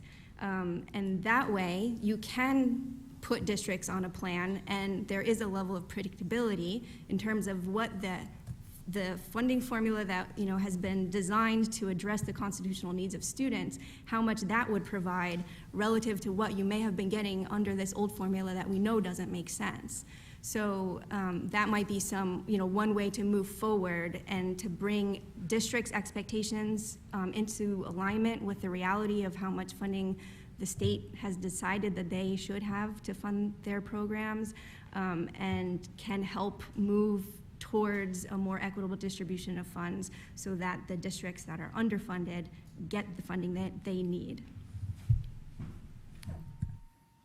And just from a practical purpose, I don't know any state that has completely flipped the switch and gone from an old formula to a new formula without some form of hold harmless. There is some provision usually to make sure that you don't have districts losing funding, which is fair in a way. These districts might have been getting a higher level than they probably should have, but if you suddenly reduce their funding, they're gonna have to lay off teachers and they're gonna have to make a lot of changes. So slowly moving that in, but I'm saying slowly like 5 years, not slowly. There are some states that have had hold harmless provisions in for over 20 years. That doesn't make sense at that point, right? But making it so you eventually get everybody onto the new formula within 5 years in one way or the other, have the hold harmless that slowly phases out, that makes a lot of sense. You're not looking to punish places, even if they were succeeding under the old formula and maybe didn't deserve it, but they got the money anyway. And so yeah, I'd say that's what you tend to see in these places, that they come up with something like that to cushion the blow. Well, unfortunately, over the time I've been here, not only have we kept hold harmless in some cases, we used to do what we called hold harmless plus 2%,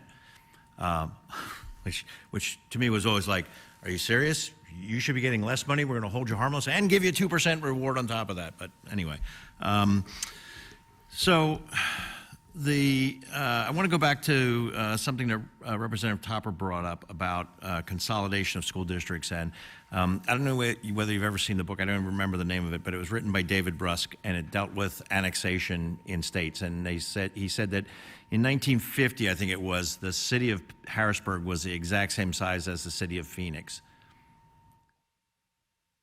Phoenix was able to annex for the next 70 years. Harrisburg was not, because we have annexation laws that prohibit that in the state of Pennsylvania. My guess is Phoenix isn't worried about whether or not they've got property that they can tax in their district. I think Harrisburg is, because whenever they needed more money, they just went and annexed. Phoenix just went and annexed the next place that was worth something. Harrisburg couldn't.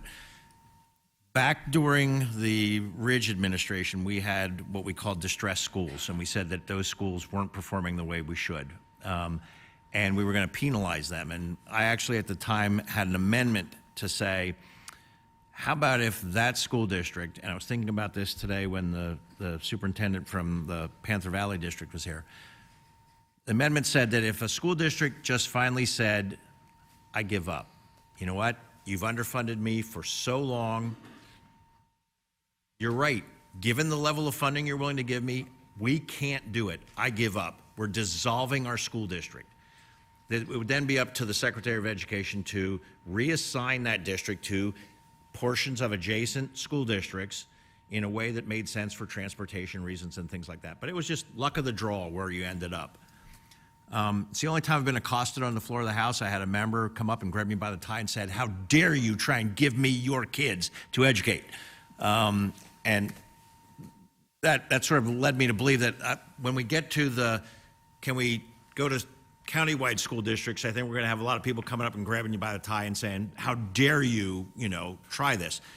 Matter of fact, that was it's anecdotal, I don't know whether it's true or not, but I understand that when we went from 2,500 school districts to 500 school districts, there were more members lost their seats in the legislature than at any time in the history of the legislature, and we're the longest standing body around. So, are there any states that have done anything where instead of maybe a county-wide thing, they've said, okay, we're going to look at, we got a couple of really tiny school districts, and we're going to make them join in with one of the bigger school districts. And, we've got a really poor district, but it's surrounded by wealthy districts. We're going to break them up instead of doing a sort of statewide, massive, we're going to force everybody to do something where we can surgically go in and do that. Are there any states that have done that? As part of New Jersey's school funding reform in 2008, it did include some consolidation. But it was at the most extreme edges. So it was of districts that were non-operating districts. So school districts that existed but did not serve any students. They had boards of education and administration, but just sent the kids to other districts to be educated. So they were successful in getting rid of half of those, not even all of them. So not exactly the best example. There is a lot of talk in New Jersey right now, which is in the middle of a statewide lawsuit around school integration, that there are some proposed legislation to provide some incentives for districts to consolidate. Some have done it. It has been a very long process. For just a couple of tiny little districts to consolidate took 10 years. It's just a lot more complicated. There's debt issues that need to be dealt with, how you handle differences in salary structures between two districts, and do you level everyone up, do you not? So it's a complicated, I think it's a complicated issue. It sounds easy, but not so much. I can think of one example, and that was in Maine, where they came up with legislation that said you have to essentially find two partner districts to combine with, or we'll find somebody for you and to combine with. And so all these districts spent 2 or 3 years finding partners, talking about how they would operate together. The next governor came in and struck that. So you have these weird things where these things still sort of exist, but they don't. I was part of a study in a state, and we looked at who were the highest quintile cost in a school district and who were the lowest quintile in performers. And if you were on both those lists, you were a candidate for consolidation. So high spender, low performer. Only a couple of districts in the entire state. We went to go present our report, and we had received death threats, and they had to circle the room with state troopers. So I don't want to be part of one of those studies for you all. It really is an issue. And one of the things I'd say is you can find cost savings in other ways. And this gets into things like county-wide services or other programs or combining services, offer incentives to look for these things. Even things like talking to schools about offering high-level courses at the local community colleges, if it's available, or things like that. But in the end, school costs are teachers. 60% of education costs are salary and benefits for teachers. The other 20% are for the other staff that are within the school, and then the remaining 20% is everything else. So a lot of times when we talk about consolidation, it's saving on that everything else, but there's not as much there. And if you're combining schools and you're increasing transportation costs, you might lose everything you're gaining on that. So, but I think there are ways you can save, and there is ways you can create efficiencies in some of these. So, thank you. One final question. Representative Ortita talked a little bit about prioritizing early childhood education and basically as a way to have it save ourselves a lot of dollars in the out years. If we're going to phase in dollars to get ourselves to where we need to be, the question is, do we phase in and say, well, every kid gets a $1,000 increase per student in the districts that need it? Or do we say, you know what we're going to do? We can't hire enough teachers to do every grade, but we're going to start, and we're going to do K3 through second grade. And the first tranche of $2 billion that we put in is going specifically to make sure that every district has the highest level early childhood education we have. And then the next tranche of $2 billion is going to be making sure that every kid from third grade to eighth grade gets money. And then the third tranche is finally going to be, hey, we're going to pick up all those kids that got screwed for 12 years in their education, and let's go try and save them in the last minute. Are there any states that have done anything like that where they've said we aren't looking at necessarily just wealth or those kind of things, but we're looking at wealth and all those other factors in conjunction with getting to the kids early and doing that first?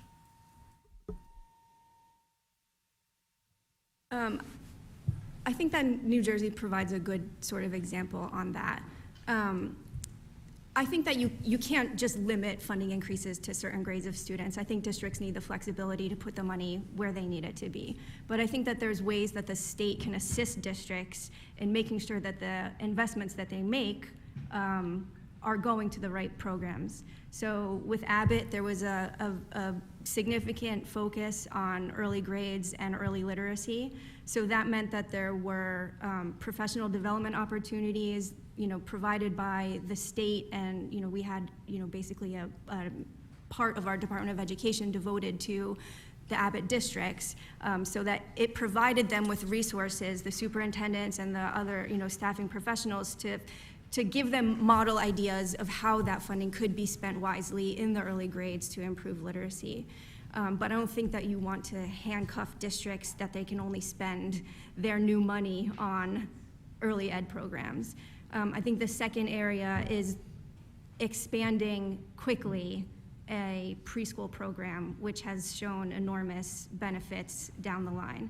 And so in New Jersey, there's a mandated preschool program. I mean, families aren't mandated to participate, but districts are mandated to provide for all 3- and 4-year-olds in the former Abbott districts. And as in my testimony, there are, extremely impressive outcomes for those students who participated versus similar students who did not.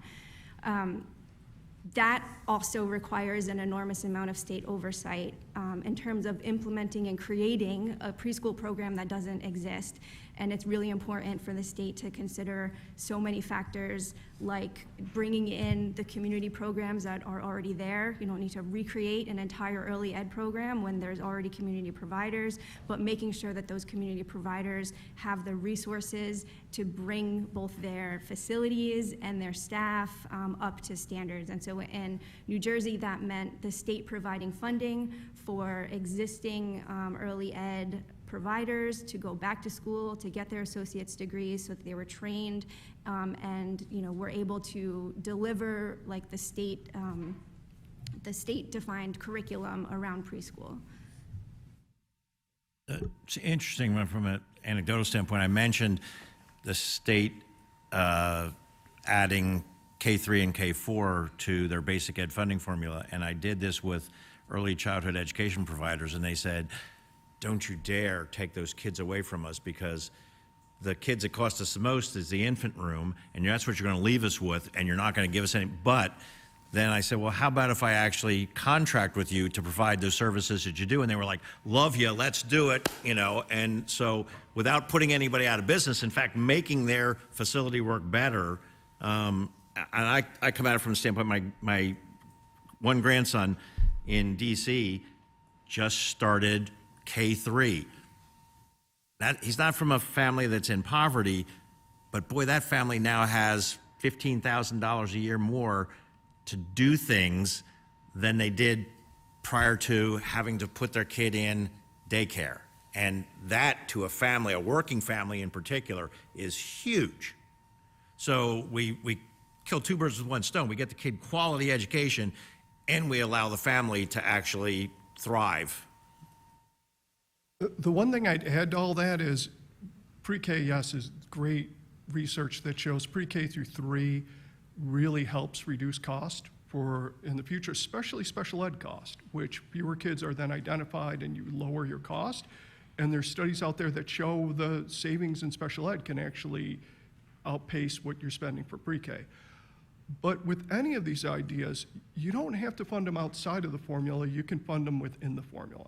So you all, as a group, would come up with what you think needs to be in the formula and what you want, and then somebody like me would come in and just turn that into the formula for you. So a lot of states have this, where they want to direct extra money for pre-K, so they put a higher weight for kids in pre-K. And we've seen this trend now for pre-K through grades 3, they get a higher weight that's there. Or if you're saying that we want to incentivize, working together, you can put things within your formula that incentivize that. You don't have to have them as separate funding programs. So, or if you recognize that reading is really important in grades, say, 4 through 7, put a higher weight there for that. And so it all is part of the system as opposed to forces kind of floating outside. But yeah, I would emphasize that. It's the more that you can have within your formula, because it makes it clear and it makes it one system, as opposed to having a formula here and then a bunch of pockets outside. You'll still have a couple of pockets. You're never going to get away from that. But having the primary formula drive the majority of everything is really what you want. Thank you. Senator Hughes. And this is just a request for information. I'm assuming in all the research that you've done, you also have research that indicates what happens if we don't make these investments. What happens to communities, what is the economic or social impact in communities if the investments are not made?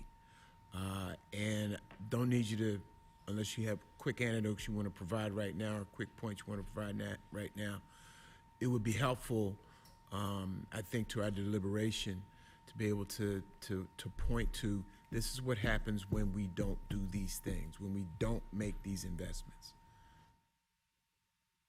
I believe that there is some recent research, especially around the recession-era cuts, that maybe might help illustrate some of the examples of what happens when districts lose funding and where they end up making cuts and the resulting effects on achievement. So we can get that to you.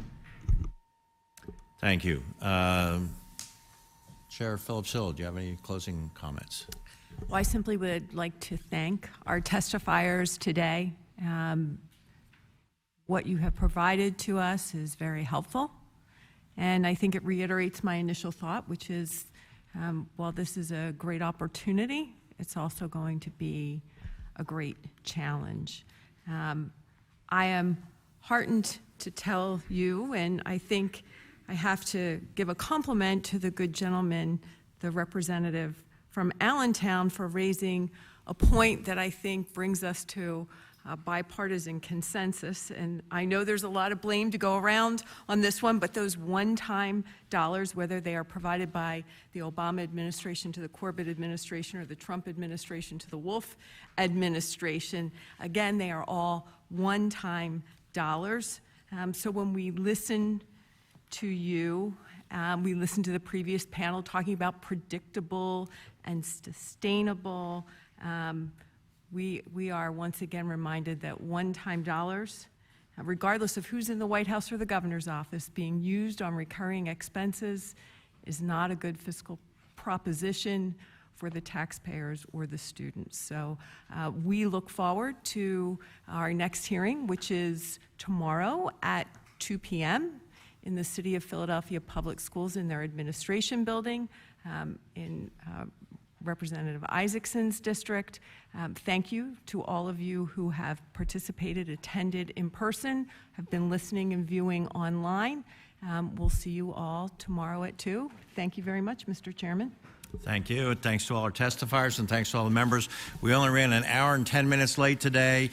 I always figure an hour is right on time, so we were only 10 minutes late in my book, you know. Meeting is adjourned until, it's adjourned until tomorrow.